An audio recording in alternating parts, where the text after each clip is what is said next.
Now, from the George McCoy at Warren Allen Sports Desk, a Sports Center update on 1080 The Fan. First on The Fan, your Seattle Mariners are back in action tonight. They're starting a new series against the Twins at home in Seattle. Brian Wu on the mound for Seattle. Zebby Matthews on the mound for Minnesota. First pitch for that one's going to get underway at 7:10. Regional play has already begun in college baseball. The Beavers and Ducks, they're going to have to wait until later on tonight to play their first games of the weekend. Starting in Corvallis, the 8th overall seed in the tournament, Oregon State Beavers, they're hosting the WCC tournament champion St. Mary's Gales. First pitch for that game is going to get underway at 5 p.m. over on ESPN+. Duck fans, you're going to have to wait an extra hour because the 12th overall seed in the tournament doesn't play their first game in Eugene until 6 p.m. when they host Utah Valley, the WAC tournament champions. You can hear that game on 910 ESPN Portland starting at 5:45 with the pregame show. Over in the NFL, the 49ers and Eagles are working on a trade that would send DN Bryce Huff to San Francisco for a mid-round pick, The trade cannot be official or processed by the league until after June 1st. More sports scores and stories in 30 minutes. I'm Will Ortner from the George McCoy at Warren Allen Sports Desk. Hurt and missing work, insurance companies acting like jerks. Don't call your mom. Call George McCoy at warrenallen.com. More, please. Golf in the Northwest.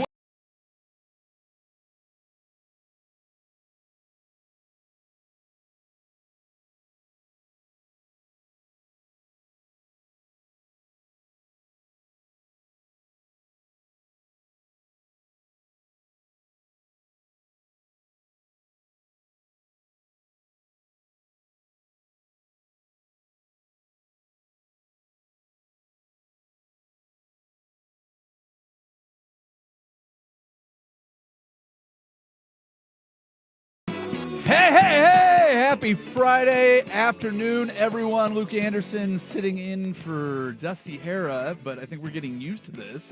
Feels like we should have a Danny and Friends Open. Yeah, we kind of kick things off. We got to get a little something in there somehow, some way. This is the first of what will be 6 straight days. And you had number 1 on Wednesday with Andrew Nemec, but just rolling through different hosts, checking things out.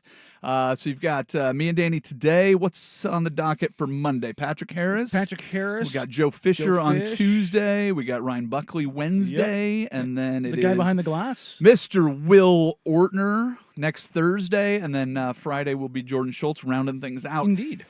Has anybody asked you how you feel about this, Danny? Does anybody care how you feel about this, There hasn't Danny? been a single person inside this building or anywhere outside this building has asked me one single thing about this particular job opening. Well, everybody has left me be in total peace. Let me ask you how you feel about this daunting week that you have ahead of you, because you're playing receiver in all this. Like you're sitting in the 2 chair for the industry inside terms. So you're just reacting off of everybody, which is what you do on a regular basis.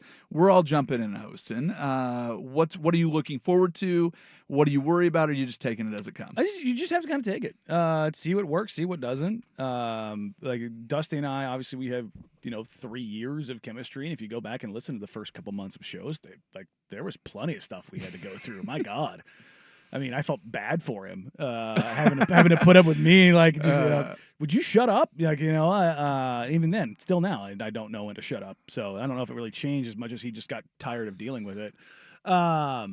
No, it's interesting. It's unique because whoever ends up getting in that spot is, who we're going to push forward with the show with, because the fan man has become the brand man. Yeah, brand man Dusty Hara. Yeah, he said he's like, I don't like that name. I'm like, well, you don't get to pick it. So, well, I think he should just look at our previous boss who never got to pick his name and never actually used his real name, which I don't know how many people actually know what his real name was. Yeah. But we made a clock for him that had all of the different monikers that he went by on his way out. We went with what? Austin, Sacramento, Montpelier, Sacramento, Baton Rouge. Baton Rouge, that was the one I was forgetting. And Jeff Austin, which of course not his real name to begin with. So there's constant changes that go through in this industry. You've been at this for what? 3 years, almost 3 years? Yeah, this will be 3 years in about a month? Yeah. You feel like you're getting it, or are you still winging it? Oh God, no! You kidding me? No. No, I've been doing the media thing for like 15 years. TV for 7 or 8, and then full-time radio obviously for about 3, and then God knows how many, guest host fill-ins, spots, whatever. And how different does it feel? And especially with sports radio, because you're filling 3 hours every day. I mean, your TV show's what, an hour? Hour, but the breaks are different. The cadence is different. Oh God, has this made you better at all the other things you do, and how different is it? Oh yeah, no, it has. Just being able to just work through certain things, how to transition into certain things, how to structure certain things, and I'm nowhere near great at it. That's for certain. But no, just going back and like listening to older episodes, it's the same. I started a podcast before podcasts were big, and we're just kind of winging it from 2010. And it was like, well, it's radio, but it's recorded. It was that kind of a deal. And it's like nobody really knew what they were doing. And I've got a couple thousand podcasts that I've done since 2010. And so when I go looking at that, like I've got roughly like 1,100 episodes of TV. And then doing the math here, it's right around 1,000 episodes of radio. So it's like you start like, wow, that's like, the podcast side, it's a couple thousand. I can't remember what it's up to. I think it's like 2,400, 2,500. Okay. But you do 2,500 podcasts, 1,000 episodes of TV, 1,000 episodes of radio. It's all of a sudden you're just like, the radio ones, obviously, it's my favorite because we have 3 hours. Yeah. Like that's the thing. Like have you done TV? I have not done TV. Okay, so the TV structure now, the post game show we do now over at K2 is much more free flowing because we don't have breaks because it's also live streamed on YouTube. Yeah, so that is a little bit more radio-esque. You can just kind of keep things going. But when we were doing TV at NBC, you've got hard outs and structures for commercial. Yep. Like that forced me to shockingly, I'm not great with brevity. Yes. Because I like to have the extemporaneous kind of like long form part of it, but it forced me training yourself in podcasting, that doesn't give you any guardrails because whatsoever. You have episodes could be as long as you want. You just kind of go on whatever topics you want. Something hits and you go. Yep. But on TV, it doesn't matter how good it is. Yep. It's like, hey, you got 10, 9, 8, 7, and somebody's counting down in your ear. Wrap it up, brother, because you're going to get cut off because you're going to a commercial. And the first time somebody talks in your ear, you're trying to figure out what you're doing, what you're going. Oh, the very first time I ever had somebody in my ear live was jarring. And then you're on TV, on camera, and your face goes, yeah. I don't know how to talk and listen at the same time and doing that. Being able to continue talking while somebody's talking in your ear is something you learn how to do. Yeah. That is something that like it will. The worst thing, and I haven't experienced in radio, and it happens more in TV, is when you get feedback in your IFB. Okay. It is impossible to talk. Yeah. It will. If you ever see somebody go, they're either one having a stroke or two, there's feedback in their IFB. Well, the other one that really throws you off too is a delay. Yes. If there's ever a delay, so then you're hearing yourself late. You can't talk. And there's it's a wild pause. It 100% like does something to you physically where you just start going and it's just. That is there's a couple episodes, if you go back, you will see me literally rip my IFB out like mid-segment because I can't continue to talk with that going. And what kind of feedback do you get when you're on television? Like in the moment? Mostly it was my producer saying, don't do that, don't do that, don't do that, don't do that. But you're not getting any fan reaction. Like here we have the fan text line, you have Twitter, and you can we did look at stuff YouTube. like on both shows, on Outsiders and the current show. Good job. There you go. Yeah, total mind wrap. Thank you. Yeah, whatever that thing is my that own I'm doing show, now, that's my show that I'm doing.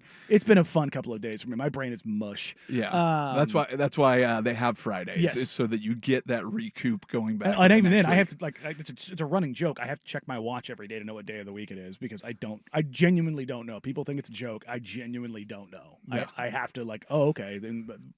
In fairness, I always forget what comes after Tuesday. I'm like, it's something Wednesday just gets you. Hey, see, you knew Yeah. it. Huh? Yeah. I put the test out there and Yeah. you aced No, it. see, First, I know the first days. try. You of, know the order. Yeah, I just don't Just know keeping them which together. order I'm in. But so what the point was, so radio is the most immediate feedback that you've had. Yeah, no, 100%. No, we get, and obviously we bring in like YouTube and live tweets into the show, both on Outsiders and Wrap Up. But pretty filtered. Yeah, especially what makes it on air for sure. Yeah, of course. And we do obviously the same thing on the radio. Although I'm sure the FCC would probably have a couple of questions about some text line text that I've read on air. Yeah. No violations, but the ones that you don't read. Oh on God, air are obvious. So those are but there's been probably a couple where I've been like, Dusty gives me a look like, should you have read that? Yeah. So I mean, I push the bounds of it. Habitual line stepper, not line crosser. There you go. But no, it's the feedback is the thing that gets weird is when there's no feedback. Yeah. Like that's when it's like, that didn't go well. Well, the world that I came from was stand-up comedy. Mm-hmm. I mean, before the hunt for the host, that's what I did, which is immediate feedback or immediately no feedback, which is also feedback. So it's trying to figure out like the pacing and figuring out the radio and doing that. And like you said, building rapport is a tough thing to do. So for the next week, you're going to be kind of running through resetting each day. Yeah, totally. So it should be a fun little ride. Today we've got tons of things to talk about. Unfortunately, it's one of those stories that comes across the ticker where you go, ugh. So we've got some Zion Williamson news that we'll need to break. We've got the finals looking closer and clearer, or maybe a little bit murkier from who's coming out of the East. We'll talk about kind of what's going on in New York and the best venues you've ever seen a game at. Because the one thing about last night's basketball game, it was not a great game. No, God, I think it was over quick. But how great would it have been to be there for the event. So we'll get into a lot of stuff. We've got some baseball tidbits. We've got a rematch in hockey, so plenty of things to get to. It is a Luke and Danny edition of Danny and Friends. Indeed. On 1080 The Fan.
Back, no Dusty Hera. He's gone for the next week, starting with today through next Friday. We're going to be rotating hosts. I think he's doing a different job now, so probably listening to this attentively as well. So you got Luke Anderson for today and a whole cast of characters next week. Danny sitting along for the ride with everybody and putting in his hard work along the way.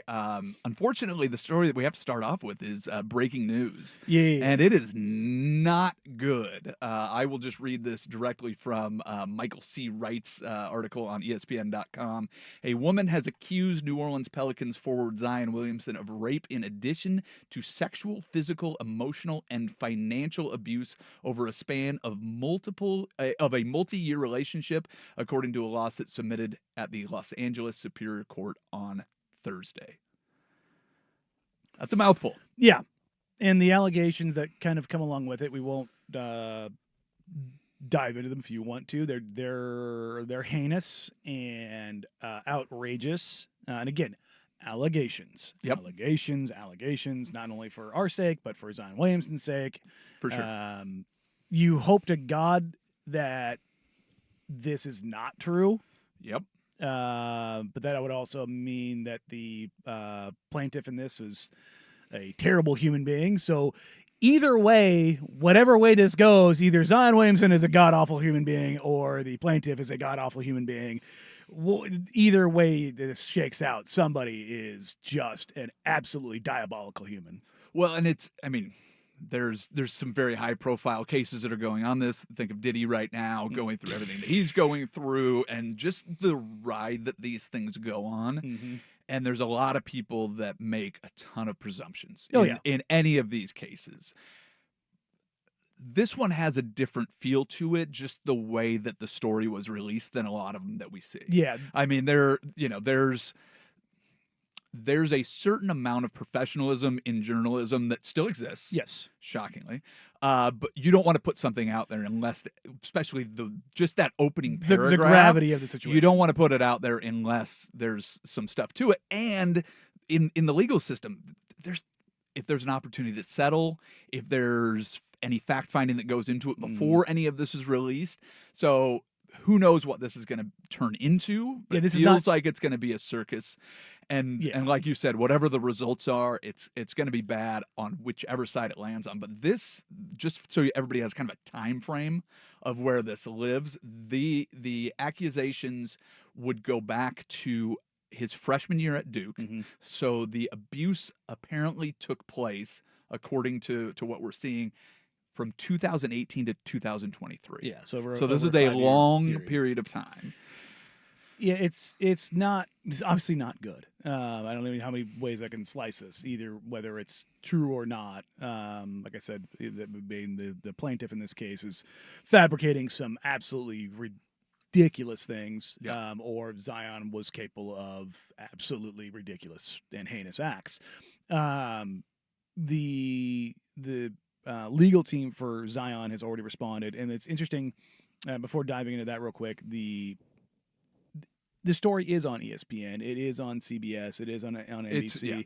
It's everywhere. But what you're not seeing is the salaciousness. You are not seeing any of the newsbreakers. There's no Shams. There's no Jake Fisher. Nobody in the NBA is like, nope, not touching that one. Yeah. And I understand why. Like with these kind of things, you don't.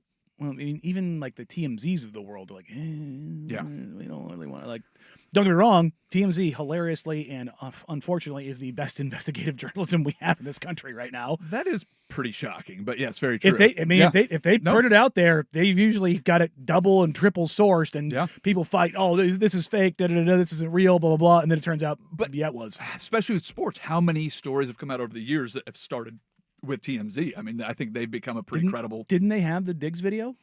Well, I thought it was them that broke it. Will, do you remember? Was it TMZ that had the Diggs video? Here's the whole thing: is it's not even that surprising when they do. No, but they go back to like Kareem Hunt and Ray Rice and all of those where you'd see it, and those where you're like, oh, it's TMZ. But then they have video. They had the Diddy video too from the hotel. They had the Diddy video. They had the Ray Rice video. I know this, that when you take a journalism class in 2025, Oh, here you go. you are going to have a day or two where they go, believe it or not, we have to study TMZ and why they are 9 times out of 10 100% accurate. They have it nailed. It's actually kind of crazy. You have teachers and professors that teach, like, here's our TMZ day. You are going to learn about what they do and how well they do it. Put yourself in TMZ's shoes, though, too, where you know that you're kind of a punchline because of some of the stories that you bring up. You have to double, triple verify, right? If you're going to go, all right, we're putting this out there, you have to have credibility on the big things so people will come to you for the small Remember, they were the too. first ones to get the Kobe news. Yeah. And it was like, no. That was really, for me, that was the formative one for TMZ of like. Yeah. I mean, I don't track it, so I mean, I'll take your word on it, but yeah. They were the first ones to break it, and everybody's like, because it's TMZ. Yeah.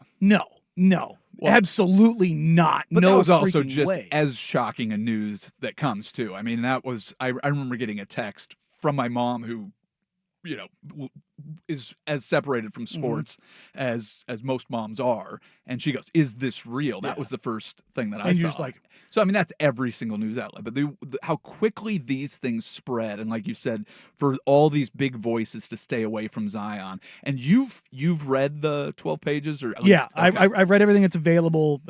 Through the affidavit. It's not good. Yeah. There's threats of I don't like putting trigger warnings on anything, but like, talking about shooting the plaintiff in the head and then killing her family. And it's like, it's gnarly stuff. Well, the fact that it says sexual, physical, emotional, and financial abuse. Yeah. I mean, over years. And that's exactly what the complaint alleges is it hits every single one of those boxes. And like, people ask me, why do you read these things? Like, it's not, obviously, it's going to be nasty and da-da-da. It's like, so that I can understand it and talk about it and not have, well, I didn't really read it. It's like, no, there's like, if you're, I'm a big, innocent until proven guilty guy, but there's also, when you see the claims, it's always like, oof, that's going to be tough. I mean, the current court case with Diddy, it's like, yeah, that's going to be tough to get away from, brother. Like, you know what I mean? But it's also like, you are innocent until proven guilty, and that's part of this. Zion's legal team has responded. I think the first paragraph is the big sell-off here. We take these allegations with the utmost seriousness, and we unequivocally deny them. The allegations contained in the complaint are categorically false and reckless. This is the plaintiff's third set of attorneys. This appears to be an attempt to exploit a professional athlete driven by a financial motive rather than any legitimate grievance. That's lawyer speak for, hey, let's sneak this thing in here. This is their third set of attorneys. Let's go ahead and start downplaying it. And this is, typically what happens is you try to deny and discredit, whether, again, true or not. This is straight out of a defense playbook. So what do you do if you're the NBA?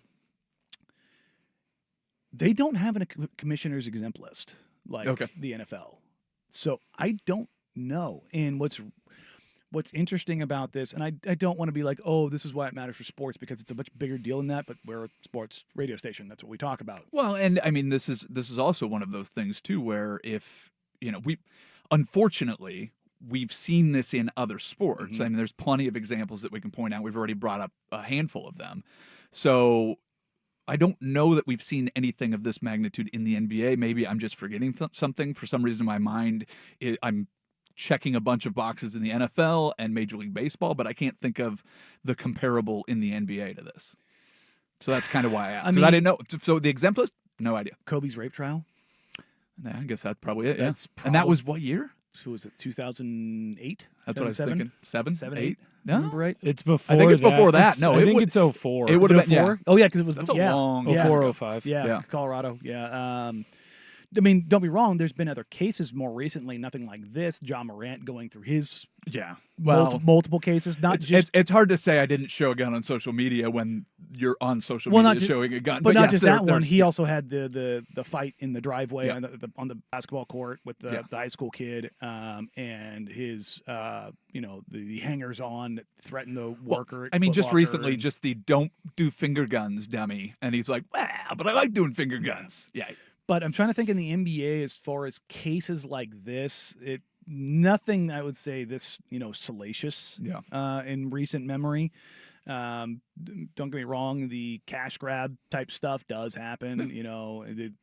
The Duke Lacrosses of the world. And I mean, that's probably like when you're talking about the severity of the crimes. That's both Kobe and Duke. Those are probably the last two because these kind of things where it's this detailed and this gnarly come out, and the Duke lacrosse case is a perfect point of innocent until proven guilty. Mm-hmm. Where what was her name? Crystal. God, I can't remember. Crystal Magnum. Magnum. That's right. Or is it Mangum? I think it was One of the Mangum. two. But she's since said she's so full of crap it's coming out her ears. She Yeah. made it all up, and it was weighing on her conscience. Like, we knew you were lying. Like, that's what the lawyer was disbarred for it because he was trying to get reelected as a DA. Mike Nifong, go to hell. Just a terrible human looking to just advance his career And cash in. Cash in. Yeah. But as it pertains to Zion on the basketball side of things, Joe Dumars is now in charge of the New Orleans Pelicans on the personnel side. I found it interesting, at minimum, that they sent Zion Williamson to be their lottery representative. They did do that. That's right. Yeah. Because there was, and he looked so uncomfortable. I mean, there's been a was lot of talk. I mean, the Pelicans. It's not like we'll think about trading Zion Williamson. They've been trying to trade him for the last 2 years. The two stories that came up, because I was in a meeting right before this, and you go, have you seen that yet? Because this broke in the last couple hours. And so I pulled it up, and the two stories that came up were Pelicans looking the trade rumors, and then overwhelmingly the news story coming out. I can tell you right now, these allegations. Nobody's touching him right now. Yes. No, but whatever. Obviously, yeah. So I don't know which way they go because, like I said, the NBA does not have a commissioner's exempt list. The NBA Players Union, that's not something that they have. The NFL does have that. When these kind of cases come up, was it Greg Hardy? He was placed on the exempt list.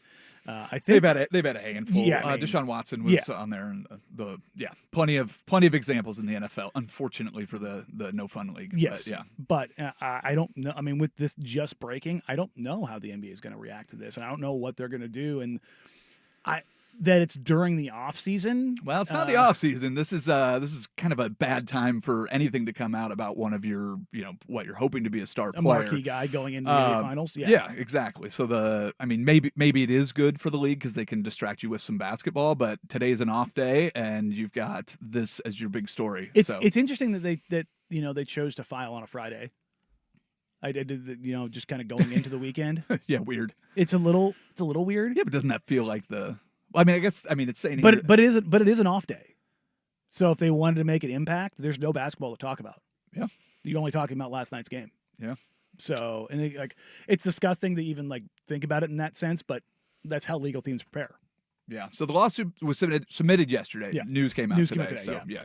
Just to get that. So if you're just catching up on the news, Zion Williamson has been accused of rape in addition to sexual, physical, emotional, and financial abuse over the span of a multi-year relationship. So things do not look good right now for the immediate future, whether it's just going through a court case or things coming to light that are real bad for the guy. So we will get into the fun side of basketball. There was a game in New York. The basketball wasn't great, but the environment was absolutely insane. So we'll talk about the basketball at least to start things off. But first, we throw it to Will Ortner with a SportsCenter update. Now, from the George McCoy at Warren Allen Sports Desk, a SportsCenter update on 1080 The Fan. First on The Fan, your Seattle Mariners are going to be back in action tonight. They're starting their series with the Twins at home in Seattle. Brian Wu on the mound for Seattle. Zebby Matthews gets the start for Minnesota. First pitch for that game at 7:10. There's one game going on right now in the MLB. It's in Chicago. You got the Reds up 4-0 on the Cubs. Big fourth inning for the Reds. They had a 2-run home run. Tyler Stevenson, their catcher, had a big home run, 435 to dead center. Elsewhere in baseball action, but in the college baseball ranks, the Beavers, they're going to host as the 8th overall seed in the tournament. Beavers hosting the WCC tournament champion St. Mary's Gales. That one's going to get underway at 5 p.m. Of course, the Ducks are going to host as well. They're the 12th overall seed in the tournament. They're going to host in Eugene, taking on Utah Valley, the WAC tournament champion. You can hear that game starting at 6 over on 910 ESPN Portland. If you'd like to catch the pregame show, that's also going to be played on 910 ESPN Portland starting at 5:45. More sports scores and stories in 30 minutes. I'm Will Ortner from the George McCoy at Warren Allen Sports Desk. Hurt and missing work, insurance companies acting like jerks. Don't call your mom. Call George McCoy at warrenallen.com. Jump back to earlier parts of your favorite fan.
Luke Anderson, Danny Meringue. We've got no Jeff Russ today, so we've got Will Ortner on the other side of the glass today.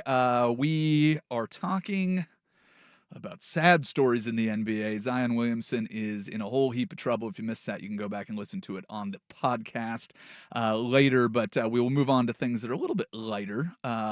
Last night, not a great basketball game, but if we take what the Knicks did yesterday. So Jalen Brunson scores 32. They kind of leave the Pacers in the dust. You get to that 6-minute, 4-minute, 3-minute mark. Well, they've done it before. They've done it before. Can the Pacers come back? I thought they might. For Everybody thought they might. Because they cut it down to, what was it, 10 or 12 with like 4 to go. 12 is as close as I remember seeing And I was like, That was when I had my chair half pivoted to the Xbox screen of like, am I gonna fire this thing up, or are we gonna do something here?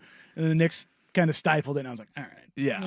we can pivot all the way over. Well, that was where exactly where I was going, is what's happened in this series, or just what the Pacers have done in the playoffs, kind of given you anything can happen in this series feel. They have 3 of the best comebacks in NBA history this season, in this playoffs. Like in this month, yeah, they have as good of comebacks. 3 of the 4 like nobody's late game comebacks in NBA playoff history. Well, what was the 9-point deficit with a minute left? Mm-hmm. They had like 1,434 whatever 34, attempts, and it was one team had no. I'm sorry, nope, they were the first. They were the first, but it was the one under 45 seconds, like 7 to go, like whatever it was, like very tight.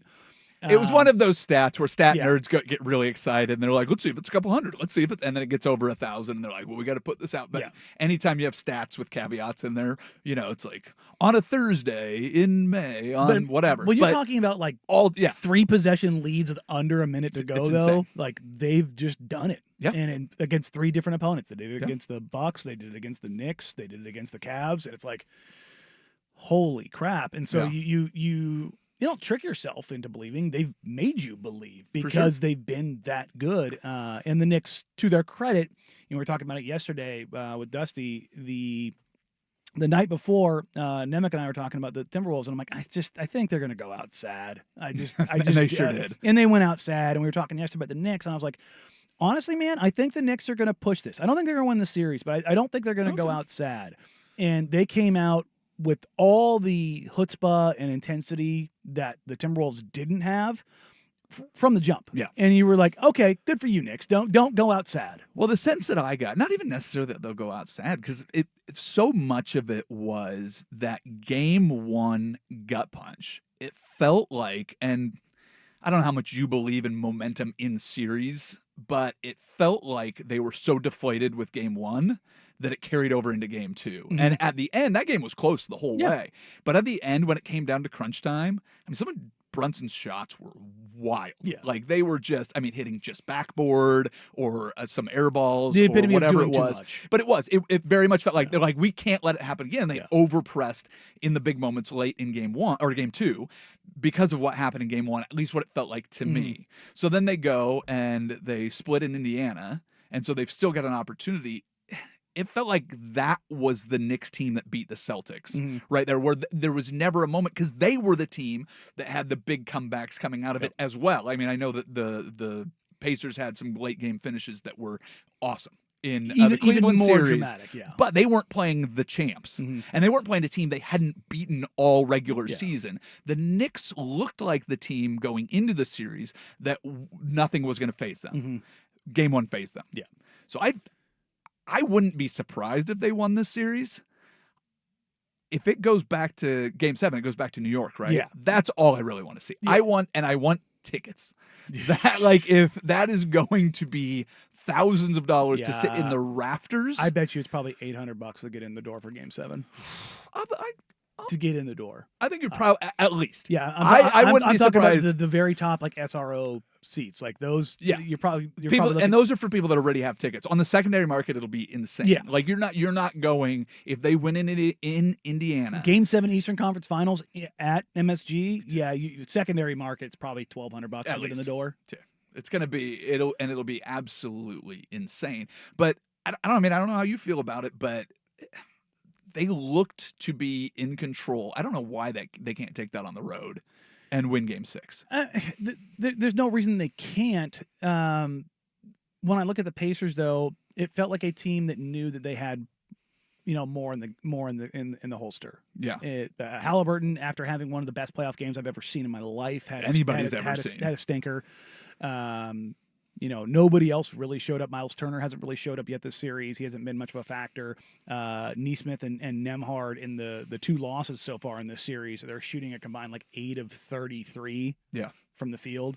I think they're 4 of 16 in one game, 4 of 17 in the other combined. Well, Nembhard was a driver. I think a lot of people forget that because Halliburton hit the big shot, but Nembhard was the driver for that comeback too. Yeah, so, and then you just need guys to step in up. game 4, you had Neesmith go 8 of 9 from 3 and just go absolutely bonkers. The reason that I buy into the Knicks, and I know that he's a former Blazer, but I don't think it has that much to do. But Josh Hart and the role players, every 50-50 ball last night felt like it was the Knicks. Yeah. And every time there was, a tip pass or whatever, it was landing in the Knicks' hands. Maybe that's just good fortune, but we saw Josh Hart do that for a long time. You can create that for yourself. Like you can like so much of things is luck, and we don't want to acknowledge that because then we're not, the masters of our own futures and kind of thing. But like you can create your own like better luck by being a guy like Josh Hart who does find himself, like if you find yourself in those positions all the time regularly and coming out on the other end, it's not luck per se, it's it's preparedness meets luck. And for the Pacers, they have a lot of those guys. They've got Nembhard, they've got Neesmith. Siakam's a guy who cut his teeth, is a kind of a hustle guy before he started to really put his game together.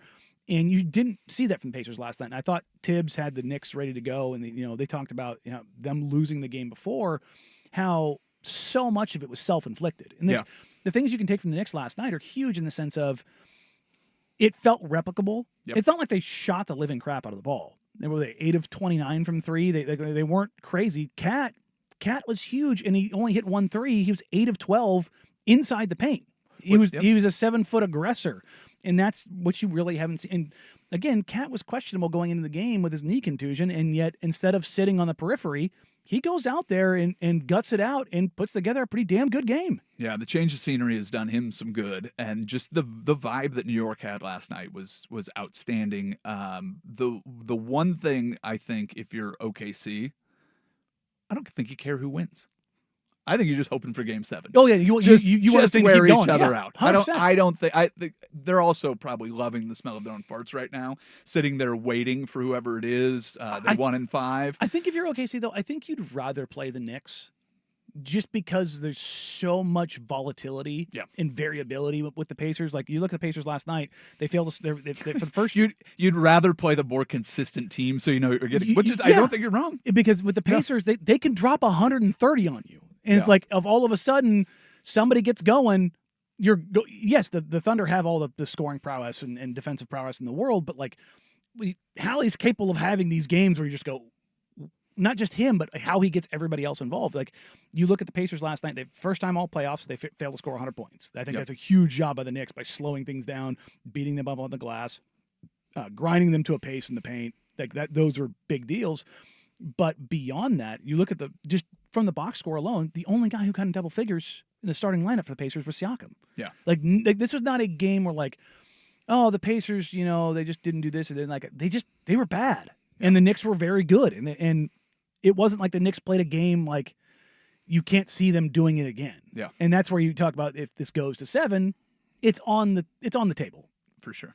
For sure. All right. Well, we'll see what happens. It's going to be a new matchup of teams that either haven't been there for a long time or have never achieved the mountaintop of the NBA and won a championship. But on the other side of the arena where they're playing on ice, it is a rematch. Would you rather have rematches or new champions? Is parity always a good thing? Because I think we've got a pretty good rematch in the Stanley Cup. So we'll talk it from a very high level. We'll get into a little bit of hockey talk. I know Ortner's excited about that. You're listening to Luke and Danny on a Danny and Friends episode on 1080 The Fan.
Welcome back, ladies and gentlemen. Just got done breaking down the basketball part of the Knicks and Pacers.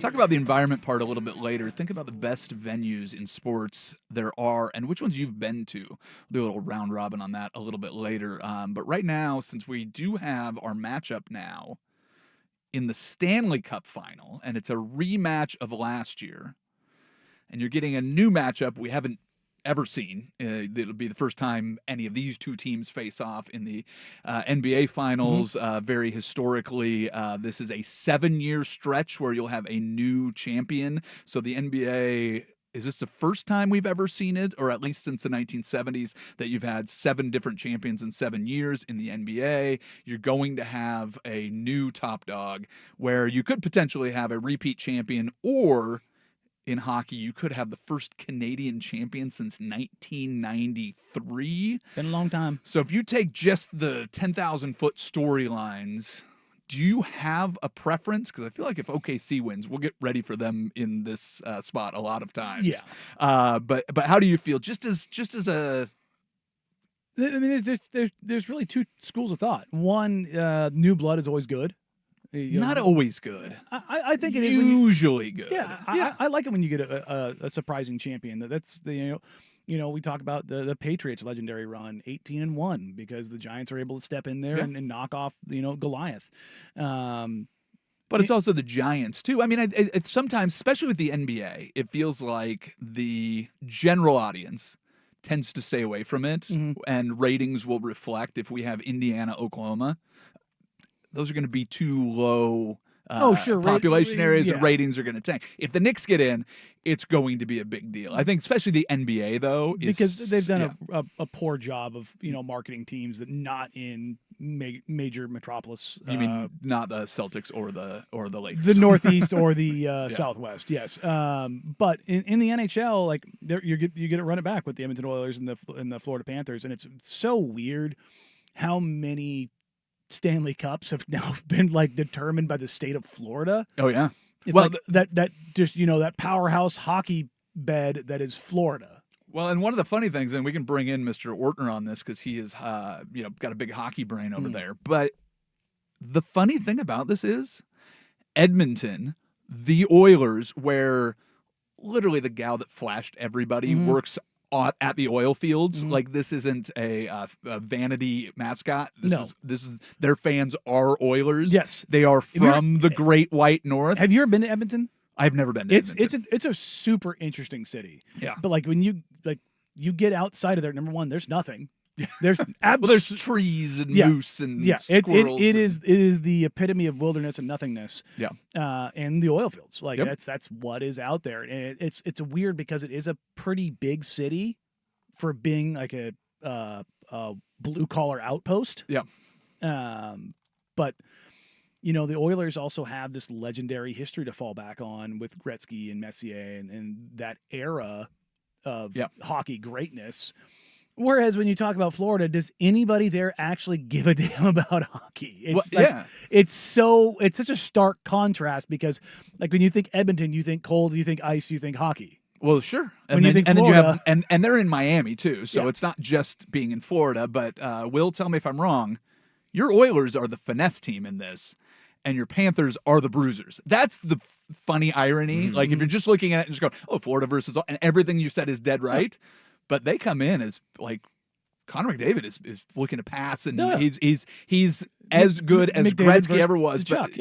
But it's force versus finesse, and force comes from Florida. Yeah, Florida is definitely the more dirty of the two teams. They want to fight you. They want you to basically put you in a phone booth, and then 2 enter, 1 leaves. And they made it to Game 7 and won it that way last year. Right. And, well, I mean, shoot, they were up 3-0 in that series. And then Edmonton went on one of their runs where they can get streakier than any team in hockey just because of the amount of shots on goal that they put, because they have the 2 best goal scorers in hockey. They might have the 2 best players of hockey right now going in Draisaitl and McDavid. Well, and McDavid, correct me if I'm wrong, but he is an assist machine, averages 1 assist per game or just over that for his entire career, which is only eclipsed by a guy named, remind me, something. Wayne. Oh, yeah, Wayne. Yeah. Paulina's father. Yeah, that's yes, right. Paulina's that guy. dad. That's a guy. He's a stud. But I did want to touch on the Florida thing, right? Like Danny brought up how many titles and Stanley Cup championships have been won in Florida.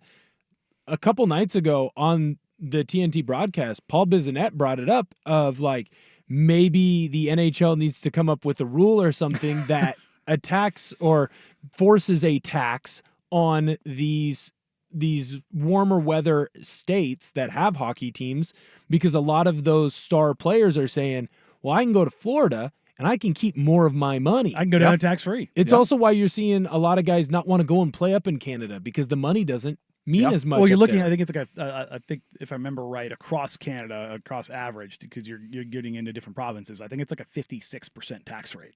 Jeez. Yeah, it's brutal. Where in Florida, it's 0. Well, and just in a pure like. Well, don't they give you like a bonus for making a certain amount of money in Florida? Isn't that the thing? They're like, Probably. congratulations, you made a bunch of money. Here's more money. You have a 0% income tax rate. Yeah, Now, you here's get a free sales tax house. and everything else that goes with that. Here's but a high five. when you have that money in your pocket, that is a real deal. That is why places like Texas, and again, who did the Oilers beat?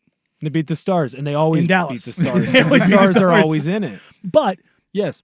you have They these can pay for 'em. hotbeds, like, which is why it always made no sense that the Coyotes could never ever put it together. They couldn't even figure out like how to find a place to play. And, they weren't short on players. They had the father of one of these guys, Yeah. Chuck. They had Shane Doan. Like they were not short on superstar talent in Phoenix in their heyday, but. When another team moves to a desert just north of them and immediately has success. So Ding, ding, that ding, ding, that ding. is an absolute disaster. Yeah, the war. It's weird. The Carolina Hurricanes, they cannot win games that matter. Yeah. Unfortunately. Well, but neither can the Maple Leafs. Yes. So But you have like below the Mason-Dixon line, you've got like 5 teams, and it kind of makes you wonder, like, how the hell did the Atlanta Thrashers not figure this out? well, if you're a hockey player, you spend most of your life traveling to cold weather cities. I mean, just look at the Winterhawks schedule. They're spending half their time in Canada. Regina. And then you're going up to Moose Jaw there, and now you get the opportunity to go to the Sunshine State. And the ice is the same temperature when you get in the arena, You're playing but when you 41 walk out. games in Miami. It's a little bit different than playing 41 games in Edmonton. I wasn't expecting to put on the tinfoil hats, but I think that's actually a pretty straight line that you can draw between the two. But even the fan text line, everybody's rooting for the Oilers, so I will join in that. But I will tell you that I will split time between these two championships, and it's for both reasons. Oh, Stanley Cup Finals are incredible. It's one of the best things in sports. Having the repeat, having the new team, both are good things. Every once in a while, a team comes by that you absolutely abhor that shows up and starts winning. The second version of the Patriots was definitely that way. Yes. Now, and I mean, Chiefs have tiptoed into that water. But for me right now, watching the NBA, either matchup is going to be fantastic. I'm very much looking forward to it. I love the YouTube TV dual box. Oh, yeah. For this, I will 100% have that going if they're playing on the same night. All right. That's the good stuff. What's the best sporting event you've ever attended, and what is the best venue for it? We'll start off hour 2 with that, and just we'll move into baseball. We've got some things around sports. We've got some great sports audio. What happens when you put a South Carolina wide receiver on the sideline for a hockey game? It's worth listening to. Hour 2 of Luke and Danny on a Danny and Friends on 1080 The Fan.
the George McCoy at Warren Allen Sports Desk, a Sports Center update on 1080 The Fan.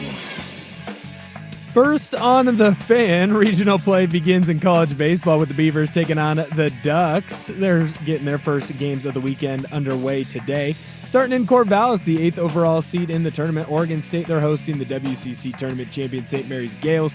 First pitch at 5 p.m. on ESPN+. Duck fans, they're going to have to wait an extra hour because the 12th overall seed doesn't play their first game in Eugene until 6 p.m. against Utah Valley, the WAC tournament champs. You can hear that game on 910 ESPN Portland starting at 5:45 with the pregame show. No NBA playoff games tonight. Game 6 of the Eastern Conference Finals is going to take place tomorrow in Indianapolis. Pacers are favored to win that game at -3.5. That would give them the series win over the Knicks at 4-2. Tip-off at 5. That game can be heard here on The Fan on Saturday. More sports scores and stories in 30 minutes. I'm Will Ortner from the George McCoy at Warren Allen Sports Desk. Hurt and missing work. Insurance companies acting like jerks. Don't call your mom. Call George McCoy at warrenallen.com. The Fan is live on YouTube.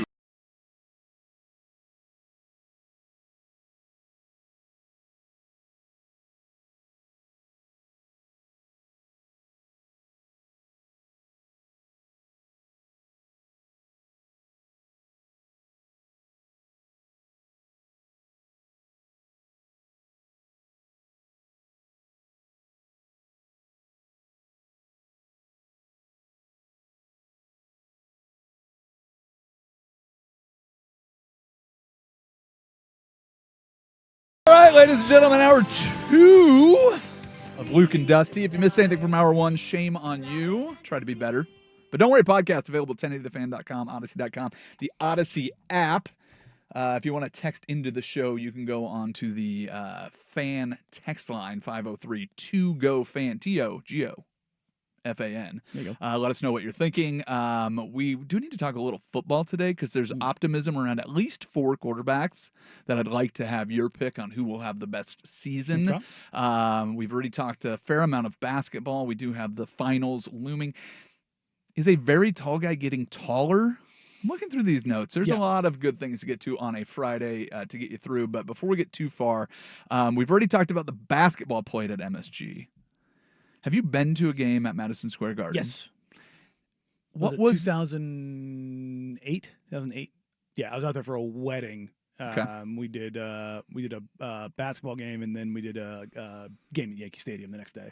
Nice. Okay. That was pretty cool because it was new Yankee Stadium. Yep. I think it had just been finished. Okay. At that point in time, it was super cool because I got to see Roger Clemens pitch. Nice. They were playing the Blue Jays, and Frank Thomas was on the Blue Jays. Can you see him inject the steroids from the stands or from your seats, I guess? So I was sitting on the first base line, 3 rows up. We had really good seats. Yeah. Shout out my one of my best friend's dad. He was the commander of the New York Air National Guard. Oh, nice. Yeah. Made a little phone call so that when we like went to roll call to pick up some tickets, we had some nice tickets. Good to know people. It is good to know people. But I was stunned by how big Roger Clemens was and how small he looked in comparison to Frank Thomas. That's fair. Frank Thomas is one of the biggest humans I've ever seen in my life. He's the big hurt. I mean, he's a monster. I've been around NBA dudes forever. Did he play O-line at Auburn? I think so. Is that right? He played football, I know, but he's a monster. But I mean, he is just, as a human being from front to back, just is that the way we measure human beings? No, Get a nod from Order. I don't think that's right. No, that's the thing. Is he's 2 humans thick, and that's the terrifying thing.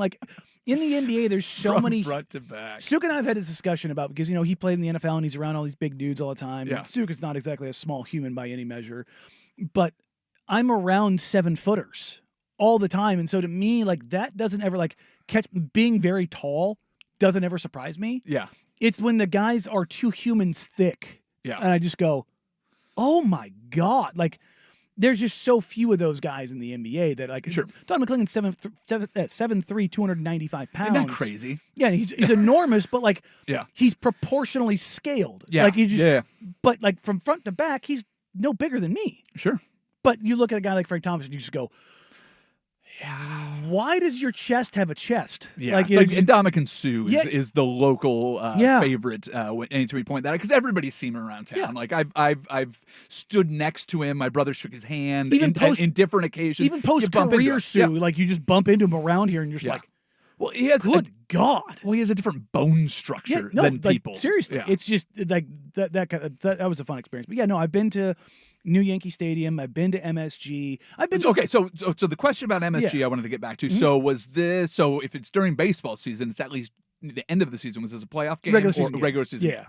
How was the experience for you? Because I have a friend that went this year and he goes, "Well, I don't know if it went to Prince," and I don't know who they were playing during it. Look, I get the nostalgia of like Fenway and Wrigley and MSG and all that stuff. It's just not for me. Yeah. It's like I understand. Like everyone's like, oh, the games at the Mecca are the best, and you've got the stage lighting, and I'm like, the seats suck, the building's old. It's like it hadn't had the facelift yet, so it was still MSG like at its roots kind of a deal. And I just didn't really care. You know, the Knicks were okay. Yeah.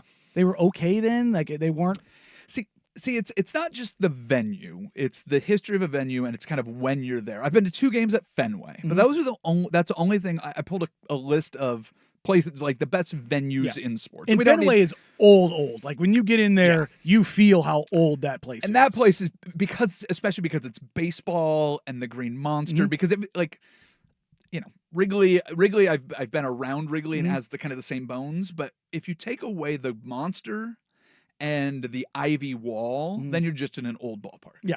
But they both have these really ethereal charms that are just they're hard to quantify how cool that is to just go there. When an outfielder raises their hand because the ball is stuck in the ivy is awesome. Yeah. And everybody grew up with a WGN because we're, all close enough in age that everybody got cable and you get WGN. So you watch During the 100 summer, it was just on. So you get all of that. But we had TNT as well. And for all the Braves fans that exist everywhere and in Oregon because of Dale Murphy and whatever the reasons are, they've built 3 different ballparks there. So I still have Turner Field in my head, but it's not that. But there has to be something that keeps them around. And Wrigley and Fenway both have that charm where the city goes, sorry, we can't rebuild. Camden Yards is gone. Wrigley is staying, and there's a reason for it. To me, the older stadium that has the most allure to it in baseball is Chavez.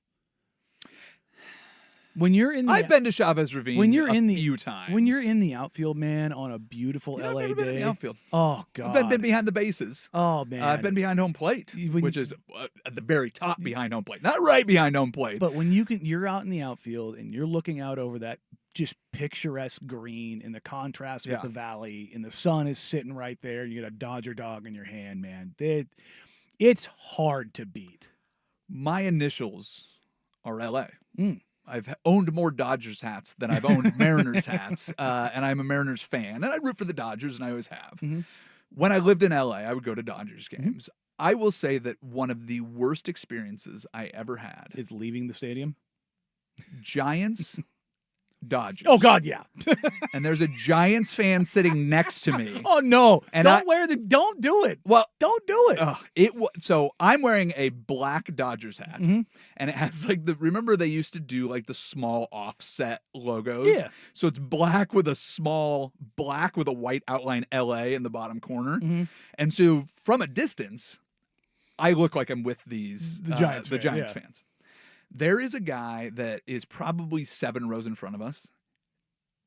Couldn't have watched a second of the game. The entire time he has his back to the field. He is yelling up at these Giants fans. And these guys couldn't have been nicer. Like they're sitting next to us and we were chatting them up. My wife actually roots for the Giants. She lived in San Francisco for years. She's not wearing any Giants gear.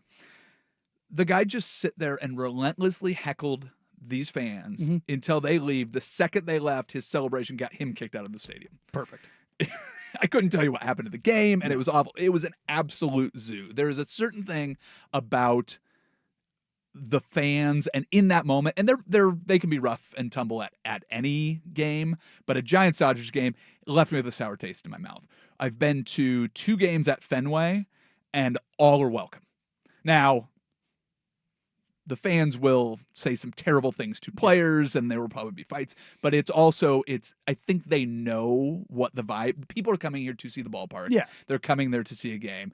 We showed up wearing Mariners gear to watch a Angels. Red Sox game. My brother did anyways. I always wear the MLB PDX shirt anytime I go to a stadium, and I don't have a rooting interest. Perfect. But we're there, and just as accommodating as you could possibly be. All are welcome, and it was really the good vibes.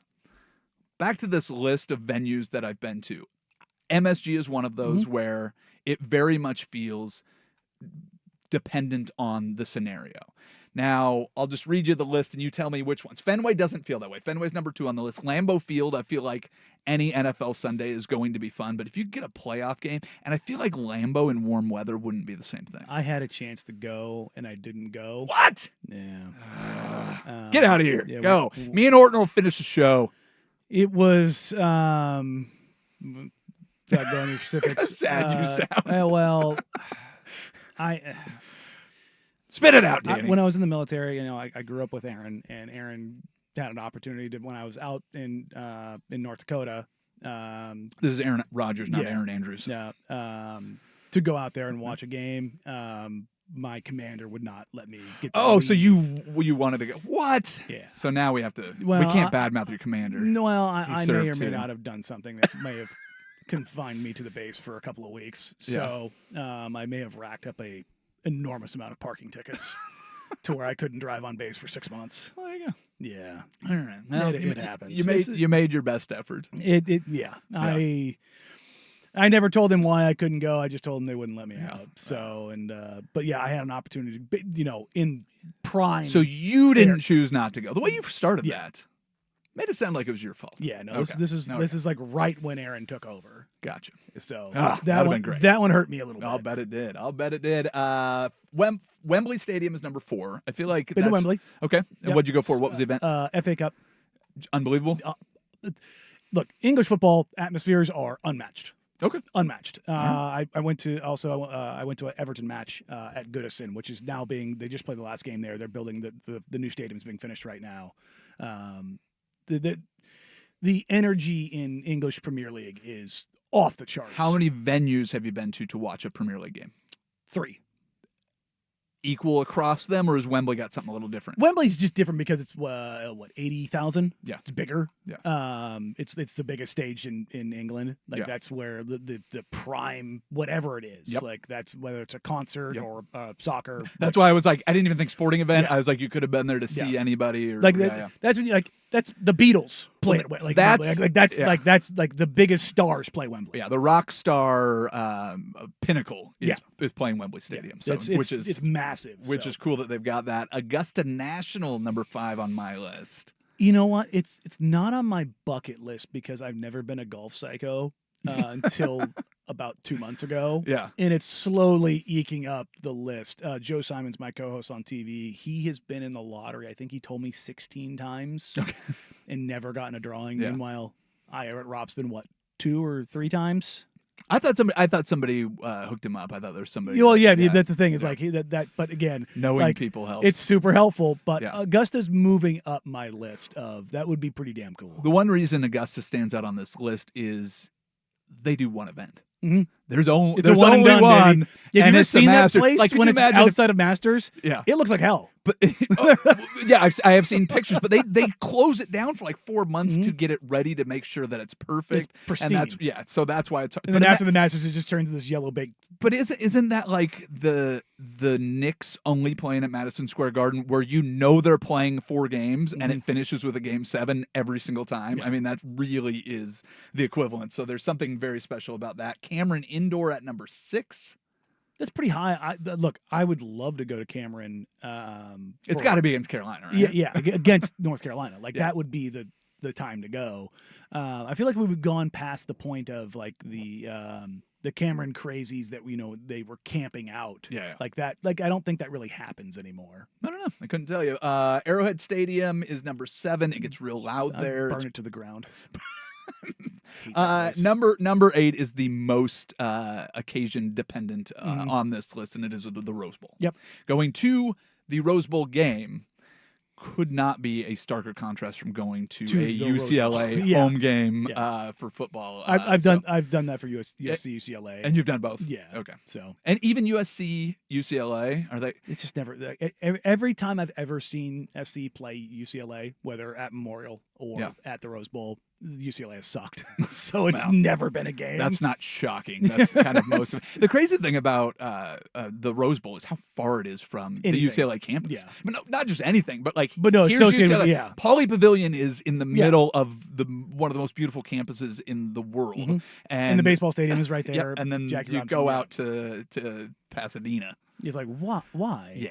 Yeah. Meanwhile, you've got Memorial right there. Yep, right Right. downtown, ready to And go. you talk, so. when we talk about old places, even again, like it's 100 years old next year. The Memorial Coliseum. Yeah, because it opened for the 28 Olympics and it was built 2 years before. Well, there you go. So, or is it 24 Olympics? I couldn't can't tell. remember. Yeah, either But way. it's roughly 100 years old. And it feels that way.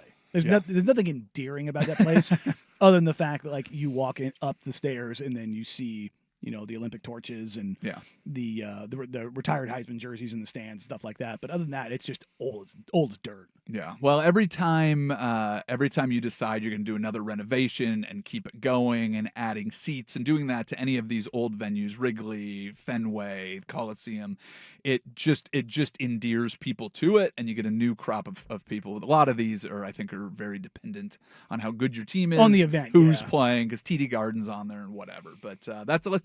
And the only one I've been to is Fenway. We've got some work to do. But Really? Wrigley not on that list Like, either. So it's I would love to, when I'm like 65 years old, just go check out places that I hadn't been able to mark off in 20 plus years. You know what I mean? Like that. Yeah. That would be like if I had the money and the time. Like, Oh, yeah.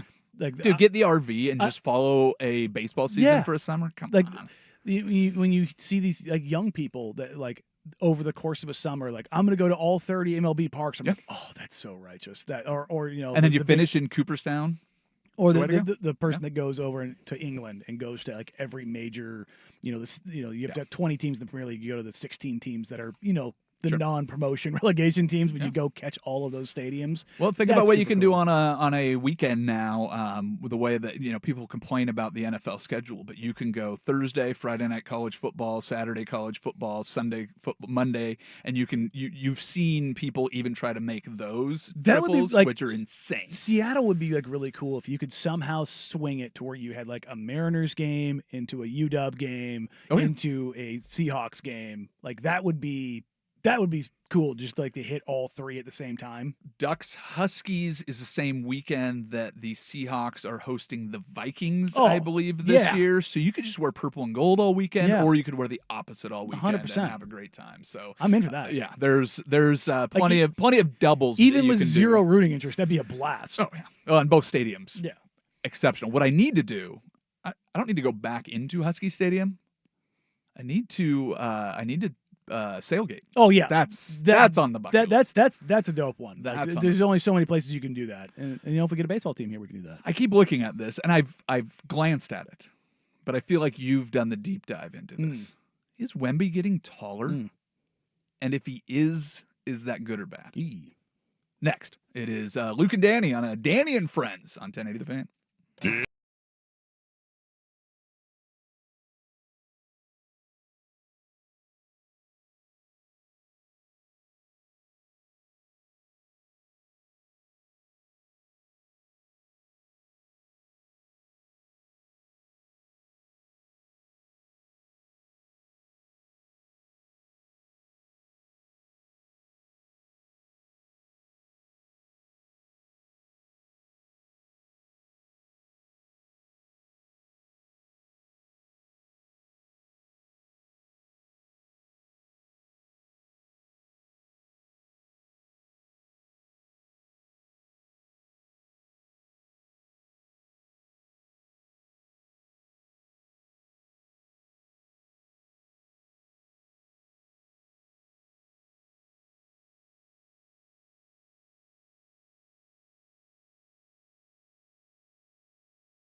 Okay.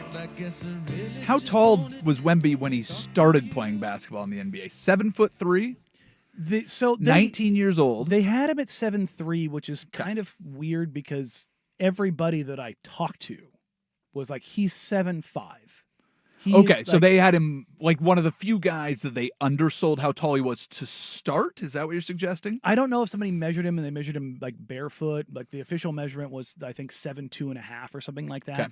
But I remember his draft, and because I had never seen him in person until summer league, and it was hard to see him in person because there was the clouds around his not just that his there shoulders. Was a 30-person contingent just of the Spurs that were with him, and it was like when they were doing like pre and post game availability, they had like normally we do it in the tunnel, and we just kind of off to the side just because of the way Thomas and Mack is set up in Las Vegas where UNLV plays.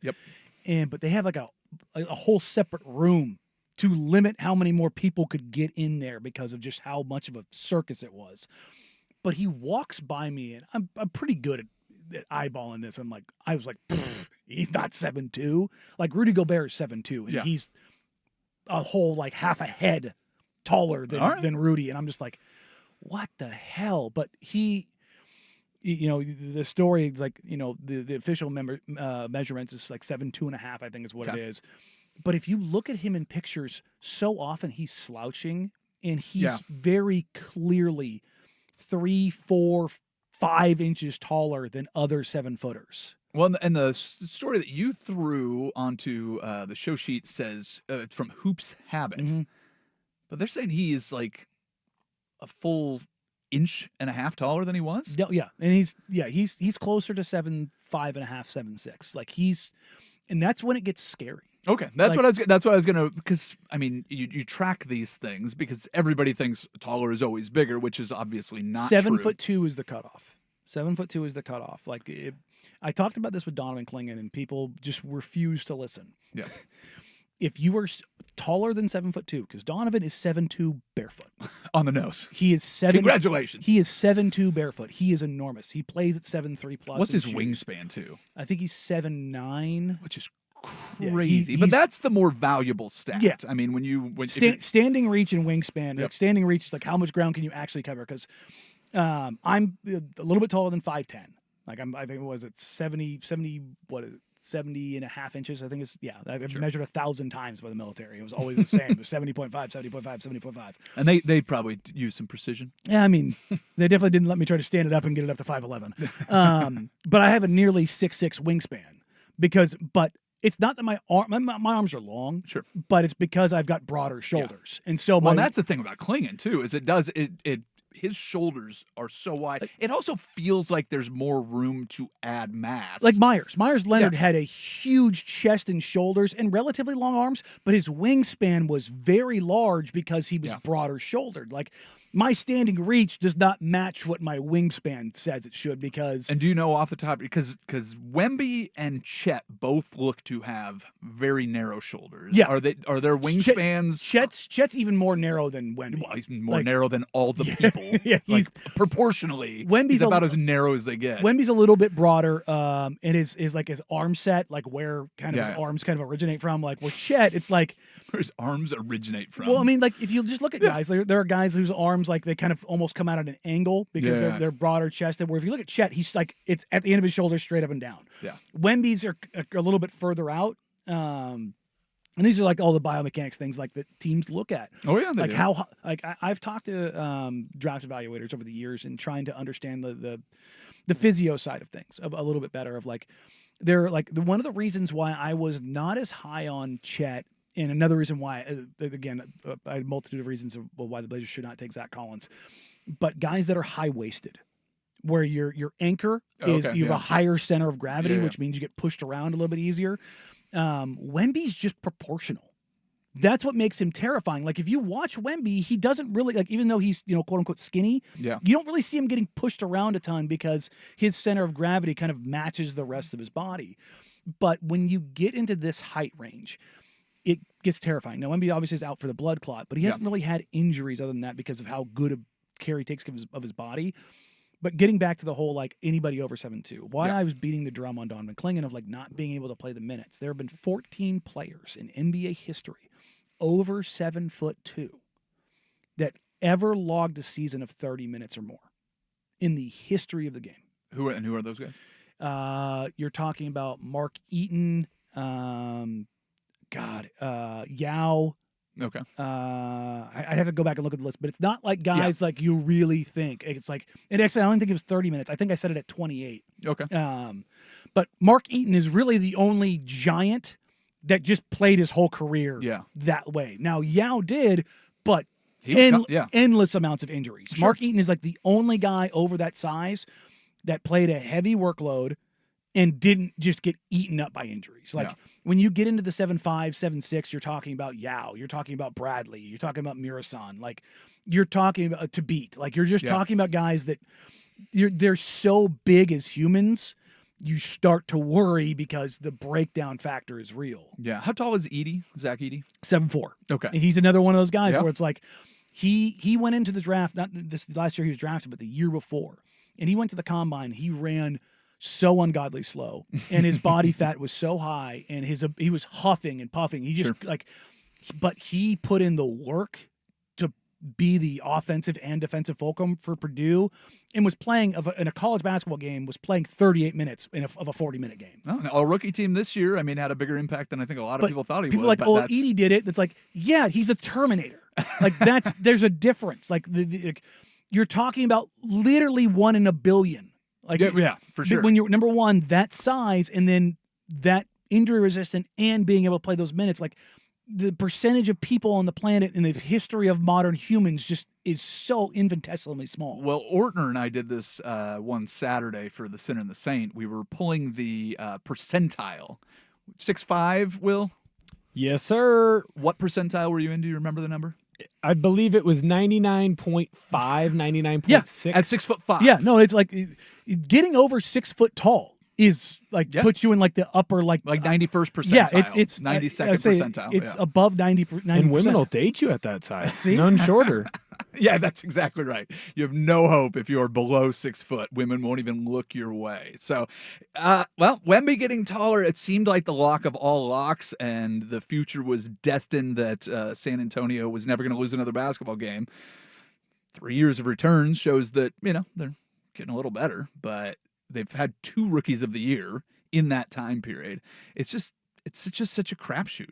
Man, there's so many things that can go wrong. We don't need to get back into the Zion Williamson story, but just as a basketball part of his career has been, next to zero of the promise. He's shown flashes, but hasn't stayed healthy at all. And now you've got a rape allegation that's out there, and who knows what the future of Zion Williamson is. Wemby with that blood clot, I think freaks a lot of people out. You can point to people that have gotten through it and got out, but getting taller, if he's actually growing, does that make it even more dangerous? Like if he's still growing at 21? Because guys do that. The Blazers drafted Ryan Rupert. He was like 6'6.5" barefoot. He's almost 6'9" now. Yeah. Like Giannis. Giannis was drafted at 6'9" or 6'8.5", and he is every bit of 7 foot tall. Yeah. And we're getting like real in the weeds with this stuff, but when these guys get evaluated and they get their medicals, one of the things they look at is they take the scans of their hands and their wrists to check the growth plates. Yeah. Like Roops ended up hurting his wrist, so they took scans of his wrist, and they were like, yeah, he has got a ton of room. This is like right after they drafted him. I think he hurt his wrist in training camp or practice, something like that, and they took a scan. They're like, he's gonna grow. Like they think he's gonna be like with this at the time. Like he could be like 6'9", 6'10" when it's all said and done. And you're like, and if you go back and look at Roops'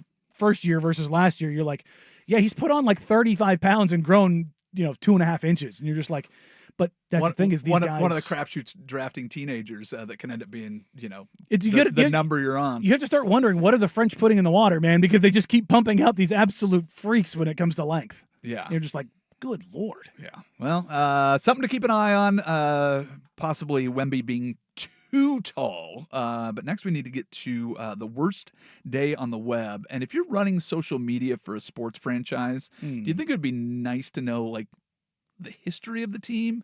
More importantly, like, the relatively recent history of the team? Because I think the Falcons might have hired the wrong guy. We'll talk about that. First, a Sports Center update. Now, from the George McCoy at Warren Allen Sports Desk, a Sports Center update on 1080 The Fan.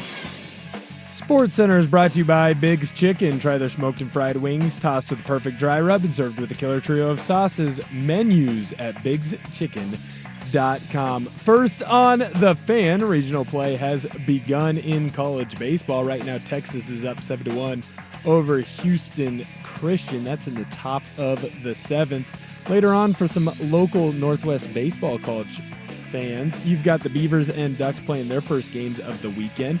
In Corvallis, the 8th overall seed in the tournament, the Beavers, they're hosting the WCC champion St. Mary's Gales. First pitch for that one is scheduled to go underway at 5 p.m. over on ESPN+. Duck fans, you're going to have to wait an extra hour because the 12th overall seed doesn't play their first game in Eugene until 6 p.m. They're going to take on Utah Valley, the WAC tournament champs. You can hear that game on 910 ESPN Portland starting at 5:45 with the pregame show. Over in the MLB, Mariners are back in action tonight. They're hosting their 3-game series with the Twins, Game 1 in Seattle. Brian Wu on the mound for Seattle. Zebby Matthews gets the start for Minnesota. First pitch scheduled for 7:10. Over in the NFL, the 49ers and the Eagles are working out a trade that would send DN Bryce Huff to San Francisco for a mid-round pick. The trade cannot be official, though, and processed by the league until after June 1st. More sports scores and stories in 30 minutes. I'm Will Ortner from the George McCoy at Warren Allen Sports Desk. Hurt and missing work. Insurance companies acting like jerks. Don't call your mom. Call George McCoy at warrenallen.com. It's back, the 11th annual.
Danny. The Falcons, the Atlanta Falcons of the NFL. How much money does the NFL make on an annual basis? Was it they generated $27 billion last year? And that divides up between 32 teams, Like $27 billion. So you're making $750. Fairly professional organizations, right? Their image is probably one of their more important things that they've got going on. Oh, man, this is a bad one. Self-created social media disasters are always fun. Well, and they're really fun when they're just plain stupid. Just pure circumstantial stupidity. Okay, so Falcons forced to quickly delete a post after accidentally making fun of themselves. Do you remember a football game where the Falcons had a 28-3 lead and the significance of that? Yeah, it might have been the most important of the football games, and it might be the most epic meltdown in the most important of football games. And not only is it historical in-game meltdown, it led to a head coach eventually leaving town, a offensive coordinator immediately leaving town, a Hall of Fame quarterback finishing his years in a Colts uniform. Like, that team is nowhere near what it was. In the 8 years since they had a 28-3 lead on the New England Patriots in the Super Bowl, they have fallen as far from the mountaintop as they possibly could to the point where they had a guy wearing gloves playing quarterback and then getting the corpse of Kirk Cousins, paying him $100 and however many $million while drafting a first-round quarterback. Mm-hmm. This is an aimless organization since that moment. Mm-hmm. What they do today? Well, don't just push post. Don't tweet like me. So here's the thing. For those don't tweet like me. So there's when I'm posting from my personal account or the Jack Ramsey's account. Well, the Jack Ramsey's one I usually do I take a little more time, but it's mostly stream of consciousness when it's from my personal account. But this is why I do not use Twitter. Yeah, which I mean, my stream of consciousness cannot be trusted. For me, it's like a way because I'll go back and look at stuff. Like I was looking up my original thoughts on Tyrese Halliburton the other day, and I was like, ooh, and I was like, where did I have him? I'm intrigued. Where did you? So I really liked him when Okay. he came out. I'm like after watching him in the preseason and getting more of a feel for him and diving into his college tape a little bit more during that offseason, I was like, I really like this guy. Where did he get drafted? 12, 11, 12? Okay. Yeah, to the Kangs. But I said, look, he's got an incredibly high IQ. His feel is great. He's got a great in-between floater game. His floor management is off the charts. There's some quirkiness and weirdness to him, but I like him. And I was like, it kind of reminds me of like a right-handed Mike Conley in the sense of like, I could see this guy maybe making an all-star team. Oh, yeah. But I mean, just like stylistically, the way he played, it was... You always knew he was there, but he wasn't the focus of everything. And he always kept you on track and did the right things, which he clearly does to like an exponential level now. So you were dead right. No, I undersold the living hell out of him. But like, it's always nice to go back and like revisit those things from the stream of consciousness. But you caught something else that you were. Yeah. But I also like when I do that for myself, it's different because for those that don't know, I run the social media for the network here. And when I tweet out from the main account or from the show account or from whatever preparedness stuff we have with the Ducks or whatever event, there's a lot more planning. And like I do all of the images, whether it's in Photoshop or whatever sources I'm using. I spend more time doing that stuff. Sure. And like even though the approval process is me, I double, triple, quadruple check stuff before I go send. Like that's with that in mind. With that in mind, what did the Falcons do? They put up a just seemingly innocent, candid shot of two players on their roster, number 3 and number 28, right next to each other, as the score bug would appear when it was New England 3, Atlanta 28, and they posted it with a caption of just the most benign thing ever. And everybody immediately was just like, what are you doing? Does social media usually give you a little grace? Don't they normally? Yeah, that's usually where the spot that you go to for the most grace and acceptance. And like, had they done this like willingly, like had they gone tongue in cheek of like, this is a 28-3 that we could get behind. Or hey guys, we need you to swap positions, or like stand next to somebody else and if they were in on the joke. Yeah, but this is just like, and almost with that too, just taking it and deleting it probably was the worst thing that they could have done. Then they're gonna get trashed. Internet lives forever. Here's the thing. Well, but if you would have went, oh my, how did we miss that? Double down on it. Like, like, be self-deprecating, do whatever. But deleting it just makes it so much dumber. I always see people going, well, the intern's getting fired. I'm telling you right now, there is not a professional sports team in the top 4 where an intern is running social media. There better not be. No, there's not, because social media is now, press releases exist, and PR people, if you're listening, I love you guys. You are not the voice. You are not the face of whatever program you are. Your social media is the face and the voice to your fans and to your people. Well, let's go to young man Ortner. You were saying that journalism classes teach TMZ strategies. Yep. Who's not taking a social media class that's in communications? It's a full-on course. Like, you will spend 10 weeks, if it's quarters, if it's a semester's thing, you'll do it. I have a friend, and she's doing social media for PBR, so the Professional Bull Riding Association or whatever. There's so many things that are PBR, but yes. Yes, not the beer. Yeah. She is not with the beer. I think there's another PBR that I'm... She's the pro bull riders. Yeah, she likes the rodeo stuff. That's like a well-paying job. Yes. When I found out how much she was making, I was like, "Oh, just a tweet." And Danny, how did you figure out how to do social media? Trial and error. Yeah, honestly, Yeah. that's what it was. But they're not. Well, here's the dumb part of it all. My stupid tweets got me to where I am today. Yeah. Like, but you also, I mean, we talked about this to open the show. You've spent how many hours on the air or talking into a microphone or to a camera? But it originated in how many years? from tweets. Like, Sure. It's when I originally had a Twitter account, it was just an anonymous account, and I very rarely tweeted from it. And then I started tweeting from it, and I want to say that was early 2010 because I was really into basketball analytics. And God, I can't even remember what the account was. It was like one of those auto-generated ones, like, with the egg and everything. Sure. I go, you know what? I want to put my name behind this. And it was February of 2011, I think, is when my actual account existed. Almost 15 years ago. Yeah. That's why I say I've been doing this for 15 years. The tweets that I started doing were very analytically driven when NBA analytics were not around. Mm-hmm. And the Blazers broadcast just started basically wholesale using my tweets. There you go. And another media entity in the city DM'd me and was like, "Hey, are you working with the Blazers?" I'm like, "No." Like, well, that's weird. Almost everything you've said for like the last 3 weeks is some version or another has led to something on TV. And I was like, oh, maybe somebody there found it or took it. But I started working with these guys, doing appearances and a podcast, all because of my stupid tweets. So like the amplification of social media and what it does for who you are, whether it's some idiot, at home or it's a multi-billion-dollar entity, like that forward-facing open access part of it, like it, as dumb as it all seems, it means something. And like, if I've got, this is disgusting to say out loud, on this account, on my personal account, there are 115,000 tweets. There you go. Okay. I have maybe deleted 15. Ooh, what are they? And almost, and I should say that there's probably more than that because I've deleted ones with grammatical error. Like, okay. Because sometimes I'll use an app to send to multiple accounts at the same time. And I can't edit those. Gotcha. And so I have to delete them and put them up. And that's me being careless and dumb.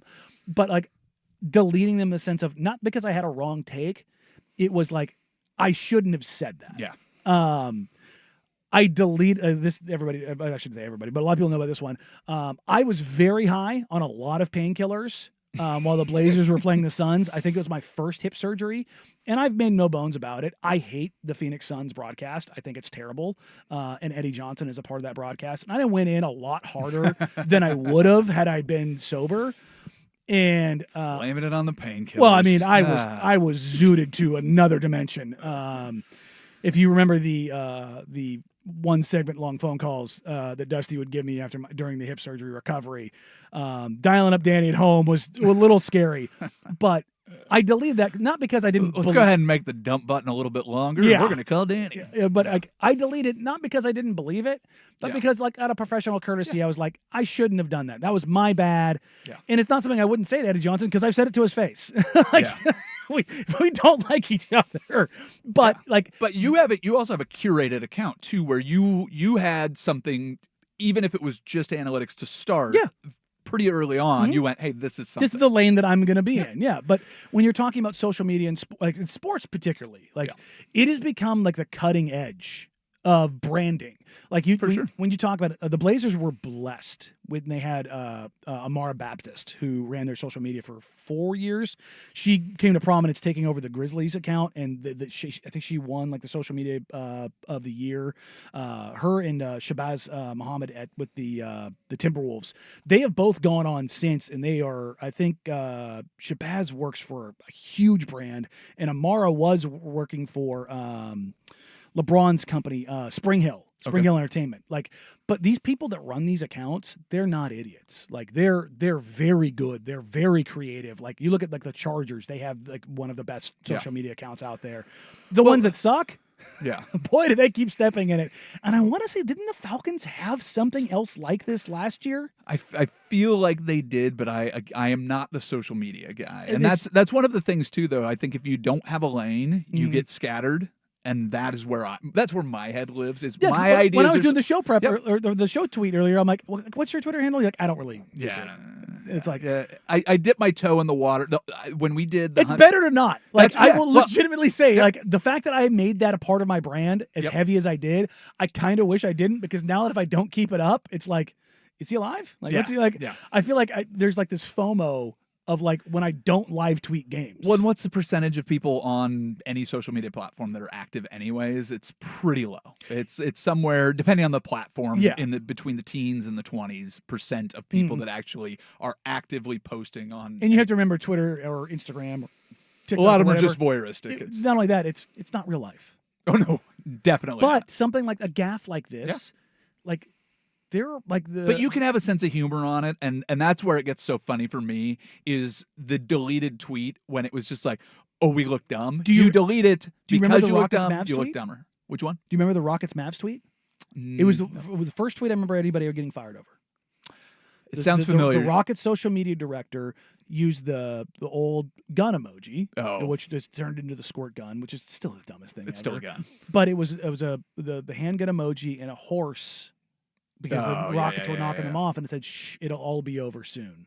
Like putting the horse down, which everybody thought was like, "Yeah, that's edgy," but like, "Ooh, that's good." He ended up getting fired. Yeah, and it's like the advice that I always took. Colin Cowherd said this on his show when I first started doing the Sinner and the Saint and was filling in for all the shows and doing everything and trying to figure out. Don't tweet.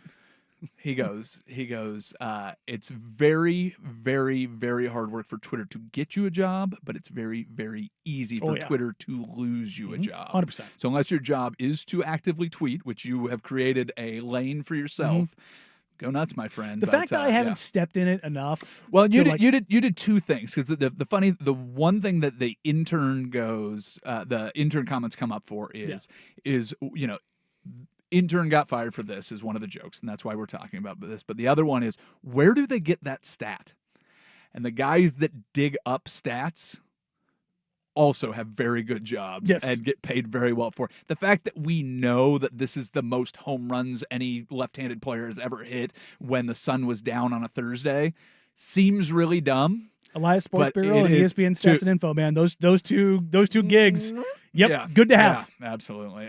Did Doug Gottlieb have a really good idea or a really bad idea? This is a polarizing person to begin with, so we'll throw out that idea. We'll do it next. This is Luke and Danny filling in for Dusty on 1080 The Fan.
Danny Meringue, Will Ortner along for the ride. Thank you, everybody, for listening. It's very rare that I can find something where I kind of go, Doug Gottlieb, this might not be the worst idea. College sports are absolutely insane right now. NIL, transfer portal. It's kind of hard to keep track of whether they're professionals or amateurs or student athletes or just athletes. I think we're trending more towards the professional.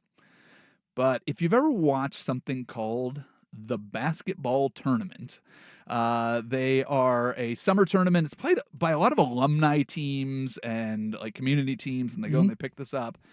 Doug Gottlieb, who is part-time radio host and full-time head coach of the Green Bay college basketball team, kind of putting the idea out there. Is there anything saying that I can't go play in the basketball tournament? I kind of like this idea, Danny. Well, I mean, there's what's $1 million purse? Yeah, million dollar prize. And you see a lot of guys that played college basketball that go back, and you've got like the Marquette alumni team. The Ohio State one is the one that's usually right there, top four all the time. It's Aaron Kraft and Evan Turner. Like it's dude.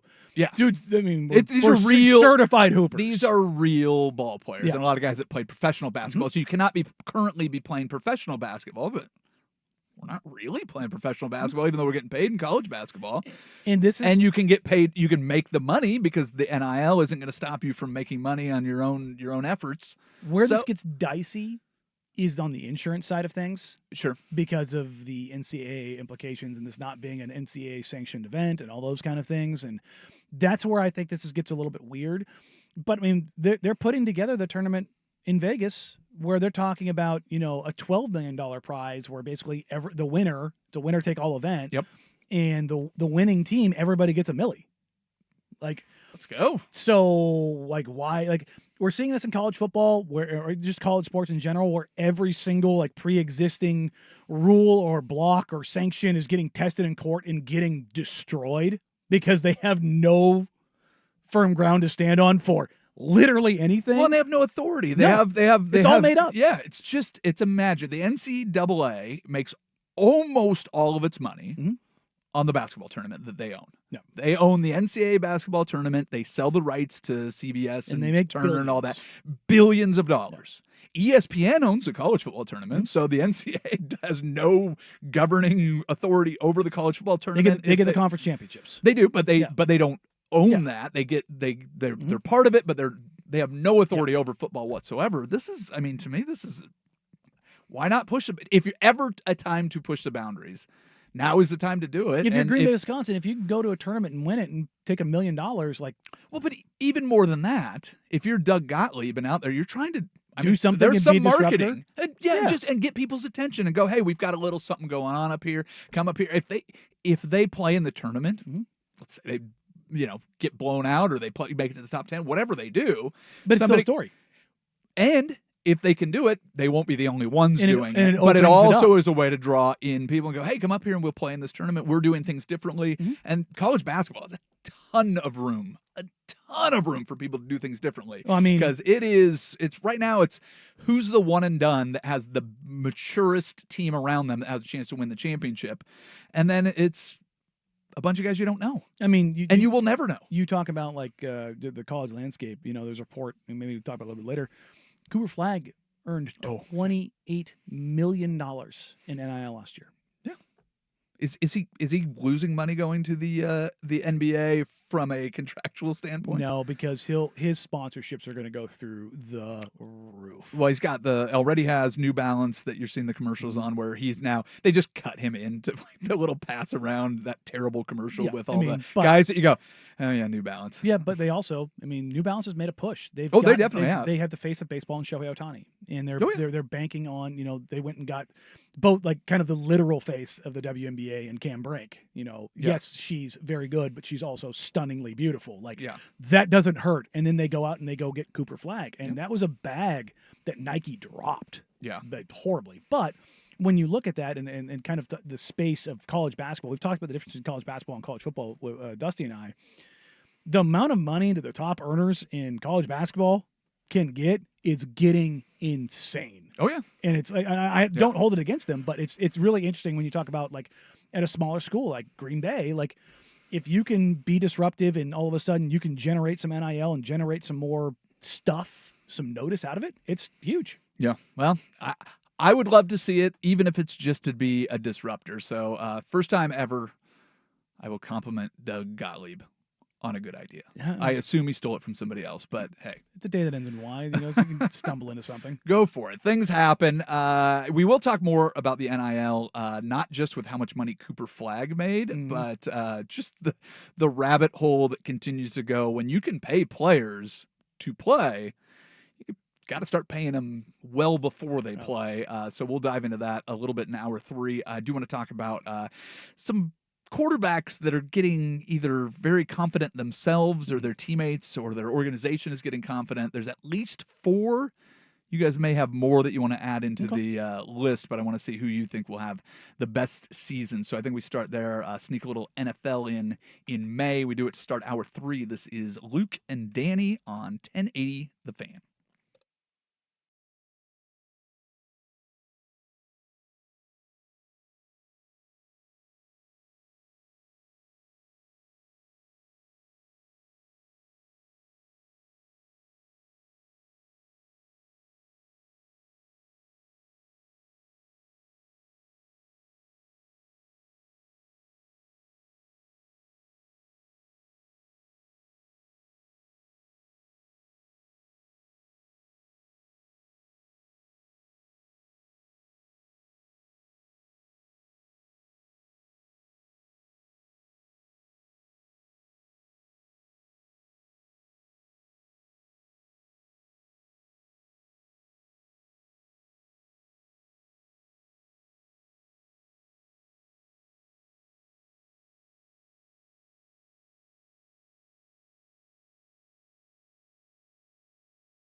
Now, from the George McCoy at Warren Allen Sports Desk, a Sports Center update on 1080 The Fan.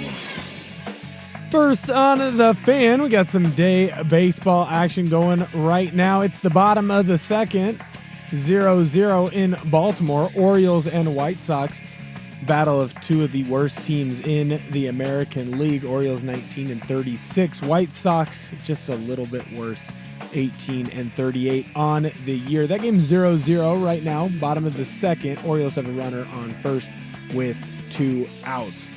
Earlier today at Wrigley Field, the Cubs took on the Reds. Reds getting the victory there. They won 6-2. Big help for them was a 2-run shot by their catcher, Taylor Stevenson. He hit the 2-run home run in the 4th inning to help push them to victory there. Your Seattle Mariners, they're getting back into action tonight. They're hosting the Twins at home in Seattle, game 1 of their 3-game series there. Brian Wu on the mound for Seattle. Zebby Matthews gets the start for Minnesota. First pitch scheduled for 7:10. More sports scores and stories in 30 minutes. I'm Will Ortner from the George McCoy at Warren Allen Sports Desk. Hurt and missing work, insurance companies acting like jerks. Don't call your mom. Call George McCoy at warrenallen.com. Your favorite fan show.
Fantastic. Russ not here, but here with us in spirit and song. Luke Anderson filling in for Dusty Hara. Next week, a whole slew of fill-ins. You can tune in and hear somebody new from around 1080 The Fans lineup with Danny all week next week. If you've missed anything from the first couple hours of the show, podcast is available, 1080thefan.com. It's on Odyssey.com. It's on the Odyssey app.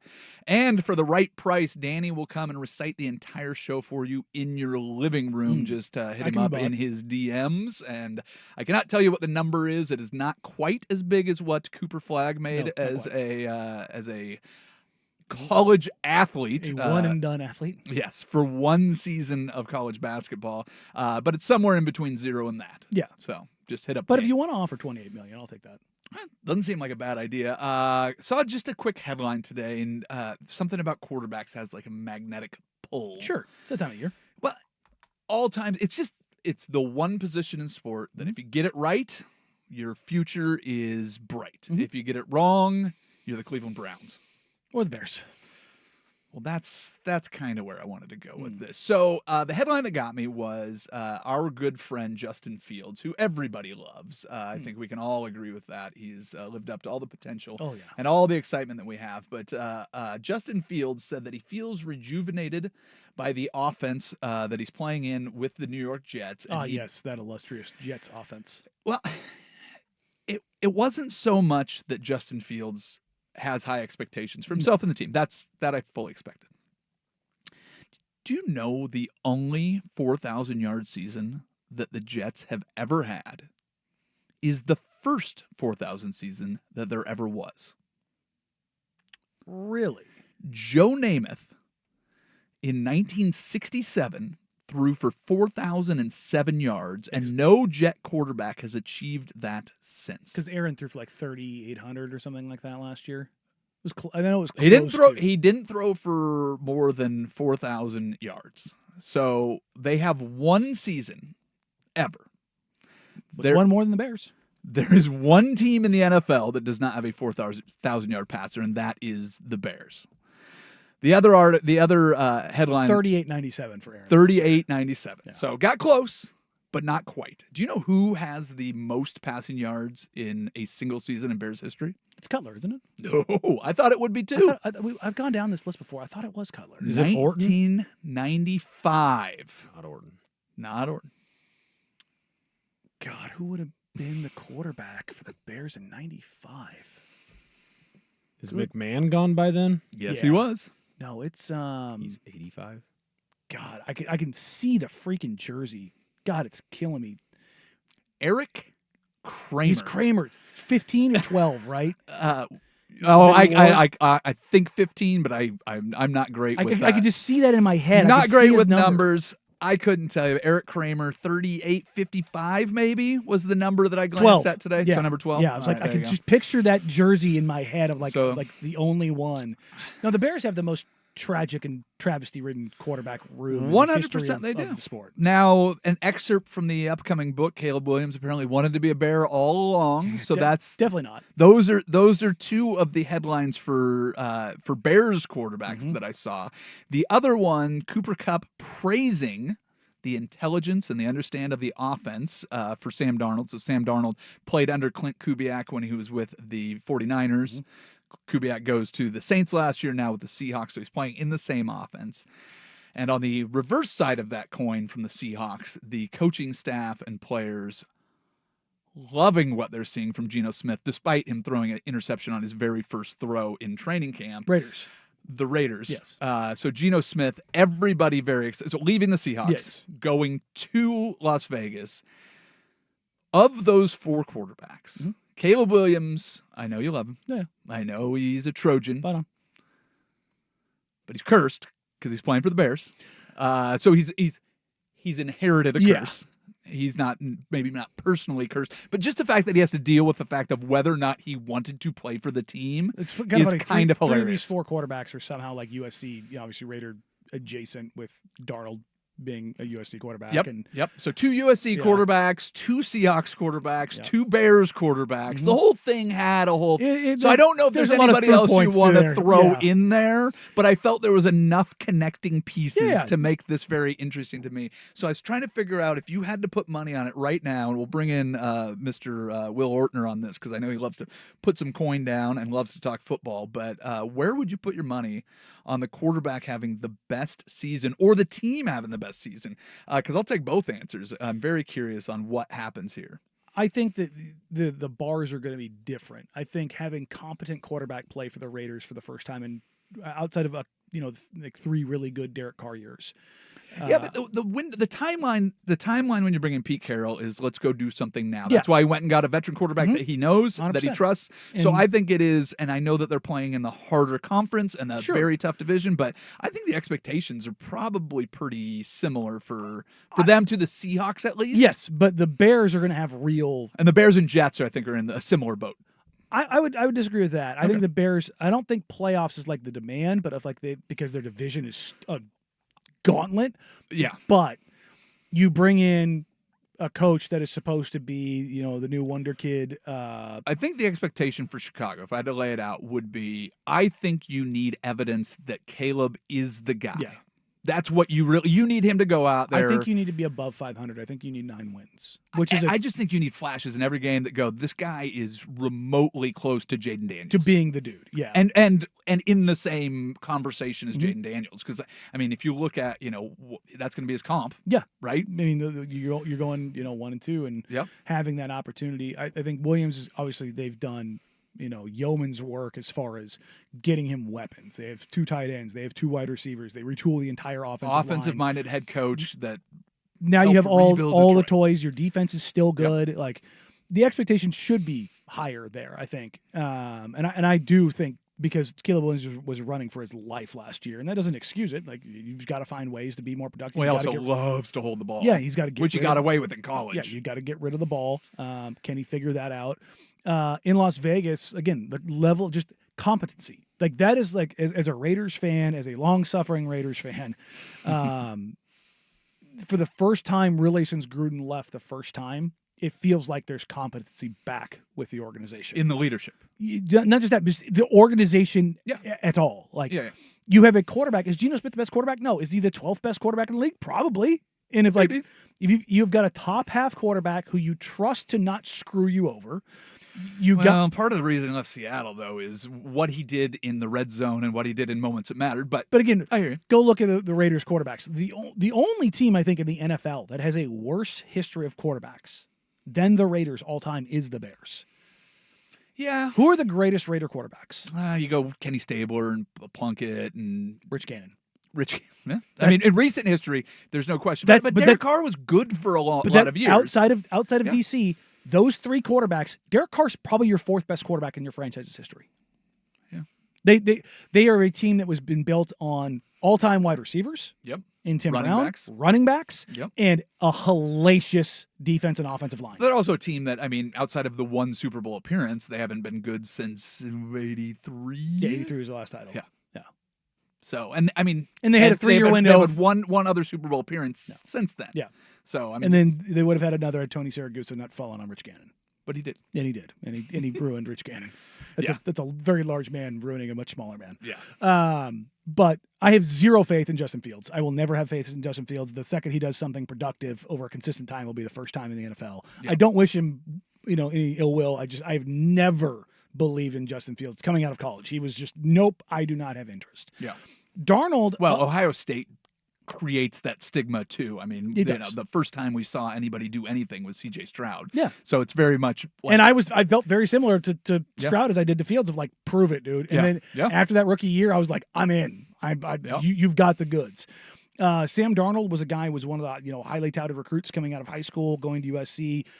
Had moments there that were incredible, and then he goes to the Jets and he sees ghosts, and then you get the redemption arc, going to Carolina and then ending up in Minnesota and having that year and then having to see ghosts in that game. And it was just like, oof, not again. Yeah. But going to Seattle, I think the ask is going to be a little bit less. The pressure is going to be less significant. Again, and they're kind of retooling, rebuilding, and looking at, a division that's maybe a little more open. You don't really know what the 49ers are going to be because they could be injured at any time. McVay and Stafford are certainly going to be something to deal with. The Cardinals are whatever. Yeah. You never really know what you're going to get out of. Well, they'll win games they shouldn't. They'll lose games they'll lose games that they should win. Yeah, and you're just like, whatever, it's going on there. But yeah, between those quarterbacks, the pecking order I would go, the expectation for Caleb Williams is certainly the highest. His career expectations, but for this season, I don't think you need him to be. But you need to see those flashes. But I think the expectation is not even like better than those three guys. Yeah, like and there's even though that division might be the best division in football. I mean, Packers, Bears, Lions, Vikings. Like, yikes. You're the Bears there, and you're like, if we get 9 wins, that we had a hell of a season. Yeah. When 6 of your games are against those other 3 teams. I think the Seahawks. Like I'm not a Seahawks fan, but I would imagine expectations are like. What the win total I would imagine is like 7.5, 8.5, 8.5. Yeah, that's about what I figured. Like they are on the list of the worst off seasons. It's not like, look, they're retooling. It is what it is. So like I don't think there's a ton of pressure, and Darnold could just be a gap quarterback like that, and you could do worse. The Raiders, Geno's not their long-term answer. Like in the draft next year, I'm sure they're going to be looking at quarterback. Yep. I mean, I'm sure they did this year too. All the things that I heard from the Raiders reporters that I know was like. Their hope was that Jackson Dart would be available in the second round. Yeah. That was the dream for them is like, because they had the third pick in the second round. Like if we can get Ashton Genty and Jackson Dart, we came out of this draft with whatever else we get, we're gravy. Like that was kind of the thought process. And then as Dart started moving up, I was like, well, that's gone. But I think with Geno, for me, if they're a team, yes, the division is very difficult, but if they're a team that is in games and they win 8, maybe 9 games, they break 500, that is a massive success because you've got Pete Carroll, you've got Chip Kelly, you've got a new GM, you've got a new quarterback. You can maybe make an argument that you have 2 of the best players at their positions in football, Brock Bowers and Max Crosby, and can Ashton Genty be the third? Could he end up being a top 3 running back? I sure hope so. Like, he's just so fun to watch anyways, and I think we look at Boise State and go, well, is it real? But again, I think the bar is competency in Las Vegas. In New York, can they get out of their own way? And I don't think Justin Fields is going to allow for that. Yeah. Well, So it's four different bars. Sounds like 400 or 500 teams. 2 would be disappointed. 2 would be ecstatic with that. So the excitement around football never ceases. But all 4 of those quarterbacks in the headlines, at least in the last couple days. How much is too much to pay a guy to play 1 year of college basketball? The number is $28 million. My question to you, Danny, is was it worth it? We'll talk about Cooper Flag. We'll do it next. It is Luke and Danny on 1080 The Fan.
that we're about to make people's heads explode.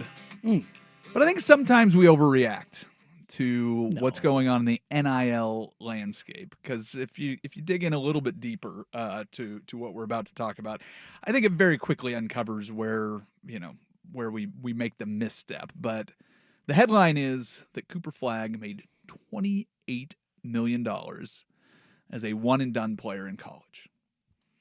Pretty decent. Not a bad way to do it. Now, where does that money come from? Well, it comes from the direct impact from the university or the school itself. It comes from New Balance. It comes from, is it Gatorade or Powerade? I can't remember. Well, right here, what I'm looking at, and this is on CBS Sports. What am I looking at? NBA.com? CBS Sports. CBS Sports says that an estimated $13 million deal is with New Balance. And there's a $15 million deal with Fanatics. Yeah, for merch. I mean, that's not the school paying him $28 million. That's the thing, is that's the NIL component of it. It's like the name, image, and likeness and what you promote out of it. And so he actually cleared more than that. Yeah. So it's closer to 35, 36. But still in the sport, when you look at it and you just go, all right, as a pitchman, looking at him and just going, hey, this guy, we're investing in this guy long-term because these are long-term deals. These are not like, hey, we're just going to do this while you're playing at Duke. But this is kind of what NIL was supposed to be, right? Where it's going, well, we can't stop you from making money when you're in college. Livy Dunn is a perfect example, the gymnast from LSU who is beautiful, dates Paul Skeens, and has all of the attributes of somebody that, regardless of whether or not she was an athlete, she had a huge following on social media and had every right to make all the money in the world. You go back to, Jeremy Bloom or take whoever you want to that had other ways to make money than just playing on the field and being Instagram famous, whether you use your athletic prowess on there or not, which she does and doesn't. You should be. She's the face of what's the brand? Viore. Yeah. The athleisure wear. And if you've never looked her up, just do it when you have time and your wife's not around, and go ahead and take a look at what she has to offer, and you can see why she is making a ton of money. But she looks like the kind of person that would, if she wasn't an athlete, would be the front person for a company, because she's she's all the things. She checks. Yeah, she's blue-eyed or she's blue-eyed. I think she's blue-eyed, blonde-haired. I don't know. Danny, have you ever looked at her eyes? No, they're I up can't here. say. I get They're it. up here. But I mean, she's a beautiful blonde-haired, all-American, thing that you like. No matter what you're hawking, is a thing. And this one will certainly get Will. Whether it's hawking Viore or Sydney Sweeney's bathwater. Yes, that's a real thing. It's Dr. Squatch, right? Dr. Squatch, man. I think you have to enter the lottery. I think it's like the Masters. You can either get into the Masters at Augusta, or you can get Sydney Sweeney's bathwater soap. And it's a soap made by Dr. Squatch with Sydney Sweeney's bathwater. That's what they're pitching. Yeah, I wish I had been in the room to hear that guy pitch that, because you're either getting called a creep and fired, or you just got a very big promotion. Well, let me ask you the follow-up question, which I think we've already talked about earlier today. But for our listeners, do you know anybody that's excited about this? A lot of very lonely dudes. Unfortunately, a few of my buddies. The circle that you travel in includes a couple of those dudes. Yes, it does. Yeah. And we're proud. Dumb young men all in on this. But so here's the thing, is Cooper Flagg, just from what he did at the Team USA practice, has people very, very excited about his basketball career. One of the more awkward things, and I don't know if you guys talked about this, but the interview after the NBA lottery, where they pull up Cooper Flagg, well, how's it feel to be a Maverick? And he's just sitting there, he's like, yeah, I don't know, man. It's just like, this is all just coming at me real quick. He's probably preparing in his mind, I'm going to one of Utah, Washington, Charlotte. All of a sudden, you're following Luka Doncic, and you're just like, holy crap. But the idea that, that's how... The thing is, you have to remember, this is an 18-year-old kid. This is a guy that turned 18 in December. And he wasn't drafted by them. They just got the pick. And because of who he is and what he's done, that's why he's getting paid $28 million. It wasn't... Duke University didn't go, we're going to give you $28 million. And that's not a collection of local North Carolina car dealers all chipping in to make sure he went to Duke. He went to Duke so he could make $28 million. Because you're on national TV night Well, in, of night course. out, because you're the presumptive number one overall pick, Yeah. and everything that comes with that. It's like, when you talk about him, it kind of makes me wonder, like, how much money did Johnny Manziel and Tim Tebow and Reggie Bush miss out on? Oh, How many yeah. tens of... I don't care well, I shouldn't say how old you are, because if you aren't old enough, you don't remember. Reggie Bush was the most appointment-driven college football in my lifetime. Have you gone back and watched any Reggie Bush lately? Oh, God, it's like a rite of passage. I do it every year. Yeah. He played when shoulder pads were enormous.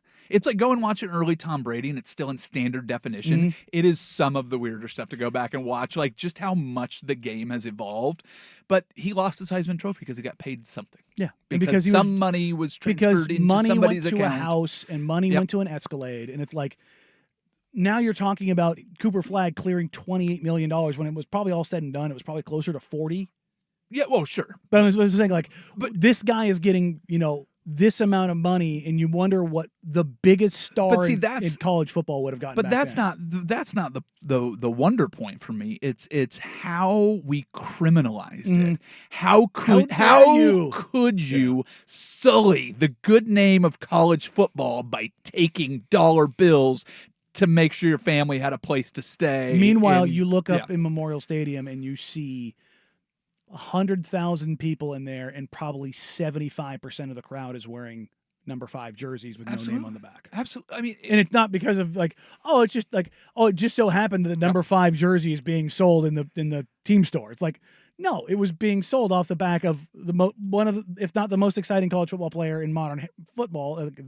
The second most. And take a step back from just a stadium. I mean, look at the amount of dollars that go into these TV contracts and the amount of people, and it's not directly Reggie Bush, but it's a collective of going, college football is going to make us so much ad revenue that we have no problem signing for hundreds of millions and now billions of dollars. Over a 9-year span. Well, and part of looking at it is going, all right, how much did these guys miss out on in their opportunity? But still, also the just dollars in sports are climbing at an insane rate. We keep waiting for the bubble to burst, and it's just like, is it ever going to burst? I mean, what did Paul Allen pay for the Blazers when he bought them as a team? 150? I think it was 150. I thought it was like $70 million. Oh God! Either way, it was not $1 billion, and now the valuation is what, $3-4 billion for the team will sell for 4.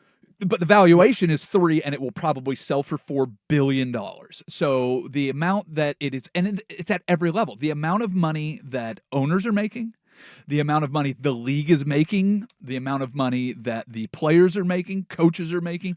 I mean, $70 million. Yes, I was what about him for. Look how smart my brain is. But the money on every level is just getting insane. I mean, Fanatics is paying $15 million. And a big part of that isn't just the merchandise; it's the collector side of things. Like his rookie card. They have exclusive rights to him, Skeens, Wemby, CJ Stroud. Yeah. Okay, yeah. There's a group of basically across sports that they have. So, they have, because like that market is crazy. Like like Topps and Panini are two of the premier cards, but like Fanatics has really dove into that, and this is where they're investing their money. Well, and the way that the sports cards used to only print so many, and they had their defects and they had whatever.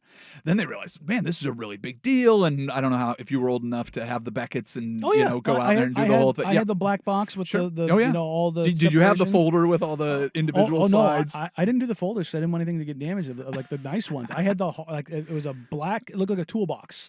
Okay. It was probably about 2 feet long, maybe about a foot wide, and it had like all the slots for like the varying thicknesses of the hard cases. Yeah. And so anything that was of value was in that case. And it's in the attic at my parents' house. It's one of those things where I'm like, I wonder what's in there. My father-in-law has got original release comic books. Okay. Like OG runs of Superman and Batman and like stuff that's worth quite a bit of money. And I'm like, I wonder what's in that box. Well, I remember sitting down with the guy that runs Hoodies Collectibles. Okay, yeah. And he was telling me that, so you have this surgeon. I don't know when it started to go where they started just overpredicting. Everybody wants cards. Let's print 1 million cards. And then the value all plummeted. So anything from like, I'm just going to pick a year 95 to 2005 or whatever it was. They were just overproducing everything because they thought that everybody needed this demand. Those cards are pretty much worthless. Yeah. There's a whole section. And then they realized, oh yeah, the valuation for Cooper Flagg's rookie card, again, still not drafted, hasn't dribbled a basketball in an NBA uniform that I know of. I mean, I'm sure when he was a kid, he probably had a fake uniform or a team that he liked. Do you know the valuation of his rookie card already? Is it auto? Is it an autograph? Oh, I don't think so. Okay. Let me see if I can find it again because it's in. I'd probably say like $2,000. It is at $5 million already. Where is that? You're kidding me. What is this? It's got to be an auto. It's got to be. Yeah, then it must be auto. And it must be an auto, and it's probably like a draft night 1 of 1. Yeah, that's probably what it is. It's definitely one of them. Yeah. Okay. So they're already going and getting them signed and figuring the whole thing out. But it's absolutely. I mean, the hype around this kid. I mean, you know, the last however many number 1 picks have been French. Just two or three. Yeah. If you made a starting 5, it's Jokic, Giannis, Shea. What stop me when we get to an American player? Yeah. So and that's the thing is like having an American born again white. Yeah.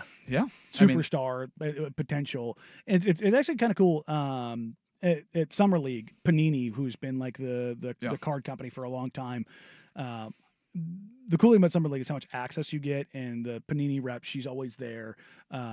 It's always funny because she's a very attractive woman, and so these 18, 19, 20-year-old men all want to do whatever she says. And, you know, I've been in the room when they go through and they sign their first rookie cards, or they take their Summer League jersey and they cut a swath out of it that ends up being a part of that card.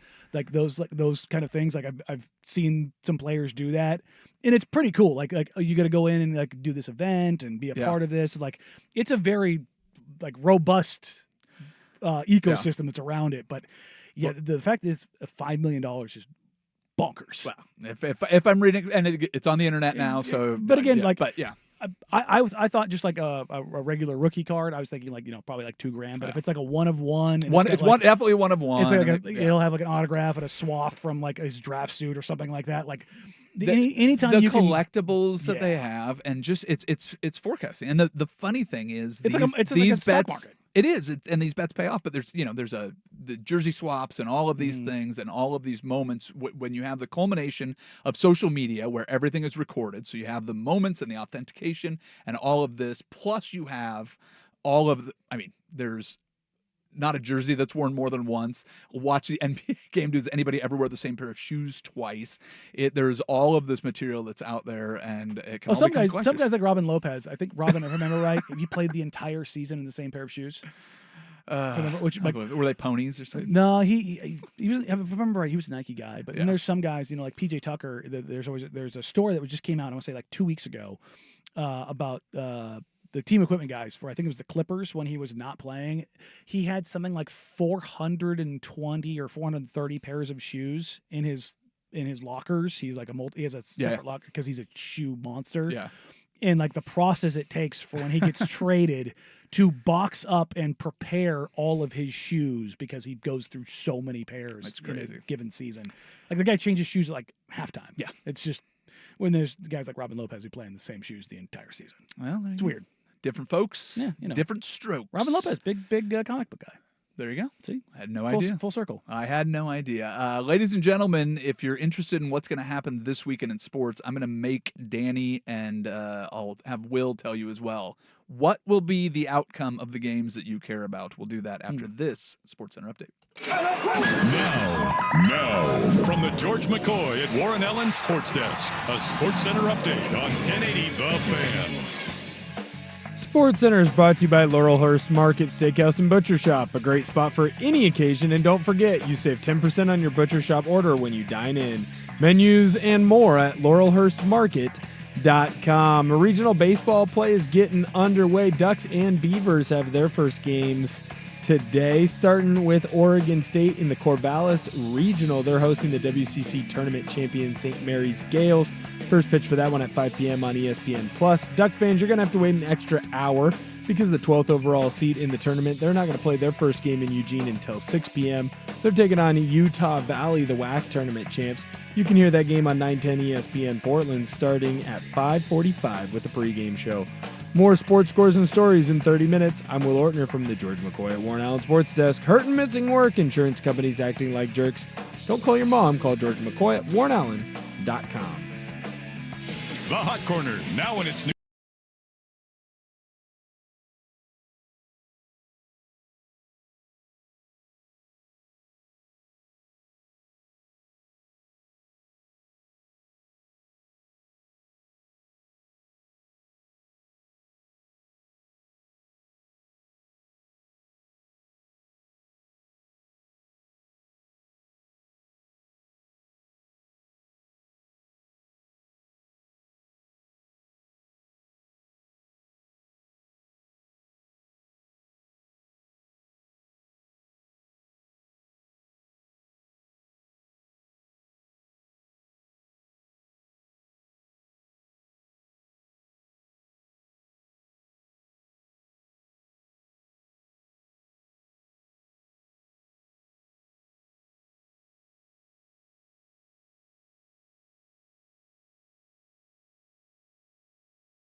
Want to put your big sports brains to use for the listeners' benefit. I've already told you that I think the Knicks are going to win in Indiana, but want to see where you guys sit on predicting the future. Will, Danny, I assume you both have Oregon and Oregon State just matching this weekend. Is that accurate? I mean, that's what Oregon does. Is apparently they hit little white balls very well. The state of Oregon. Well, there you go. There you go. They also hit yellow bigger balls well as well. Yeah. Do they use the yellow ball in the College World Series? I would assume all balls are yellow. I could have swore they were playing with a white one when I watched that. Nah. Maybe I They wasn't play that with a close. white softball? I don't Are know. we changing softballs? I mean, they maybe- come in. They're multicolor. Maybe I'm wrong. When I played That's girls, volleyball. when I played girls fast pitch and won a state championship in the state of Washington, a regional championship for the Pacific Northwest, There you go. and represented the West Coast in a tournament in California, I think we used the white balls for the tournament play, and the yellow ones were just for practice. I could be wrong. Maybe way. I wasn't paying much attention. Look, I'll be honest. I don't know. All I know is every time I see Oregon and Liberty on the scoreboard, I'm paying attention. There you and, go. The Ducks softball team continues the They- thrashing of Liberty. To be so- blunt, the Tennessee pitcher is distracting. Well, all softball pitchers are kind of distracting. There's always somebody that distracts me from what's going on, and I should be paying attention. You're to. not watching the USC game? The softball game? No, baseball. Yeah, no. Let's just assume we've got Ducks and Beavers written in. Sure. What's going to happen in the NBA game? What's going to happen Game 6? I think the Pacers get tomorrow. it done in Game 6. You think they get it done? Yeah, I do. That was my pick to start the series. I picked the Pacers in 6. I didn't think the Knicks were going to go out sad last night. That was kind of how the general Too much vibes energy were- at yeah, home, it and just. I mean, Minnesota. I mean, yeah, they had that 40-point win over OKC, but like the way they came out, it was just like, oh God, this is atrocious. The Knicks didn't come out that way. I think the Pacers will get this done, and to be honest, I kind of hope they do because I don't. As much as I love a Game 7, with OKC already being done, I just don't want this thing to linger any longer or have the extra opportunity for injury and have like some excuse to be like, oh, already the ratings are down. Like I don't want to have the ratings discussion, and it's going to be You're rooting for what's best for the NBA as a whole. Just give me Pacers, Thunder, and give me a good finals starting on Thursday. All right. I have the Pacers. I feel like they're just going to run the Knicks ragged. Like, I don't feel like the Knicks could lose Game 5 because you're in your home building. There's a desperation factor that just Minnesota didn't have, again, because not in the same building. It feels like the Pacers-Knicks series is a little bit... The teams are more comparable to each other than Minnesota Thunder. There's a clear Thunder are, they're a step above what Minnesota is, where the Pacers-Knicks, I mean, if Tyrese Halliburton's ball doesn't hit the top of MSG and then come right back down into the hoop, this is, the Knicks up 3-2. Yep. So I feel like there was a desperation factor that just won't be quite the same. You're not going to be able to draw off the crowd. The Pacers will. The Pacers are going to get out and run. If they can create turnovers, they have clearly shown that they can win those games. When they haven't created turnovers, they've lost. It just feels like we are going to see a matchup in the NBA Finals of Thunder, Pacers, two teams that are incredibly deep, that have one young star, and you are going to see whoever plays the best defense win the NBA title. Ooh, defense wins championships. There you go, ladies and gentlemen. You don't have to watch the game this weekend. No need. Pacers win. Oh, you going to watch still, Danny? Yeah, I'm going to watch because however this game goes, unless it goes to 7, there's going to be a gap for the first time outside of the All-Star break in actual basketball until Thursday. So now you're kind of now I need to hope for a Game 7, even though you don't want Game 7. Yeah, because it's Thursday. We don't have hockey till Wednesday.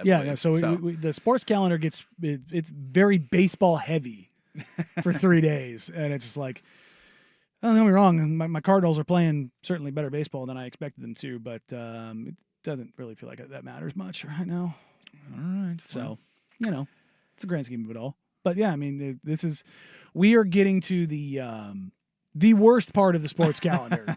Or the best. Well, no. I'm saying post NBA Finals and Stanley Cup Finals. After that, man, it gets fun. You get to paint with a different brush, man. Big, broad strokes. You get a lot of theory. We got into it today, man. The speculation around football. I mean, football is such a finite amount of games. What's your college football season? 12 games? Yeah. 13, yeah. Well, 12 or 13 games? Is that the regular season? So you have 13 games, 13 guaranteed games for each of your teams. And then you get, now it's more playoff games, but that's not very many. Then you get the NFL, you're getting scarcity. 17 games. The speculation time for that, it's a blast, man. I love me some we got OTAs and we got mandatory camps starting next week. So it's just rumors and it's speculation, and every team's gonna win and every team's gonna lose, and everybody's 0-0. It's fantastic. Well, we'll see how you do. I've got the championship word that won the spelling bee. Okay. I want to see how well y'all can spell as we put a bow on the show. We do it next. It is a Danny and Luke edition of Danny and Dusty on 1080 The Fan. It's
It's all over. The 100th Scripps National Spelling Bee is over. There is a winner. He's been crowned the champion. Did American win finally?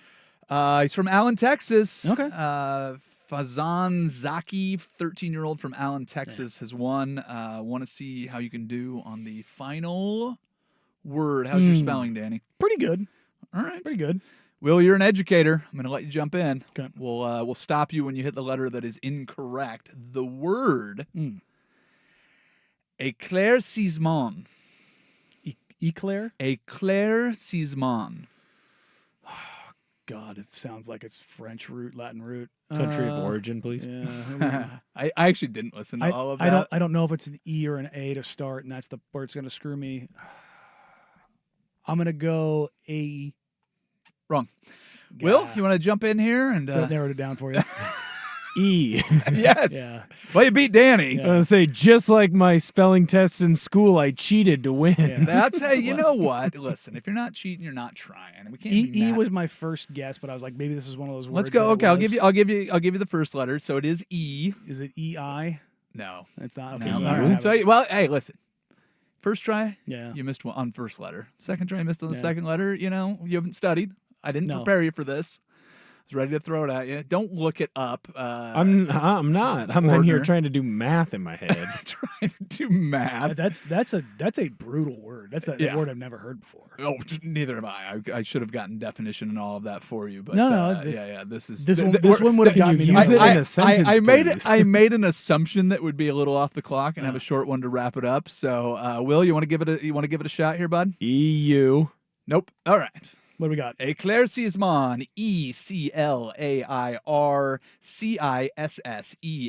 ECLAIRCISSEMENT. Éclaircissement. So the front end of the word, I would have gone better had I gone with my first guess. Yeah. But the middle part of that would have gotten me. It's just The Mont, the Mont, I knew the MONT. That MENT. Oh, so I would Yeah, have see gotten that wrong. Yeah. Imant. Yeah. Éclaircissement with it's With an MENT. MENT. Interesting. Okay, Yeah. so I would have gotten I thought you said MO. I Okay. can barely spell, and I had to look at the word 7 times. I Yeah. have no idea how to pronounce it. But even doing that, I That's listened a to it good 3 one. times and got it that way. that would've- How these kids do the spelling bee, I'll Terrible. never know. Danny, thanks for having me in. Will, All right. thank you. Thank Thank you, you, man. everybody, for listening. We are done for now. Bye-bye. Bye.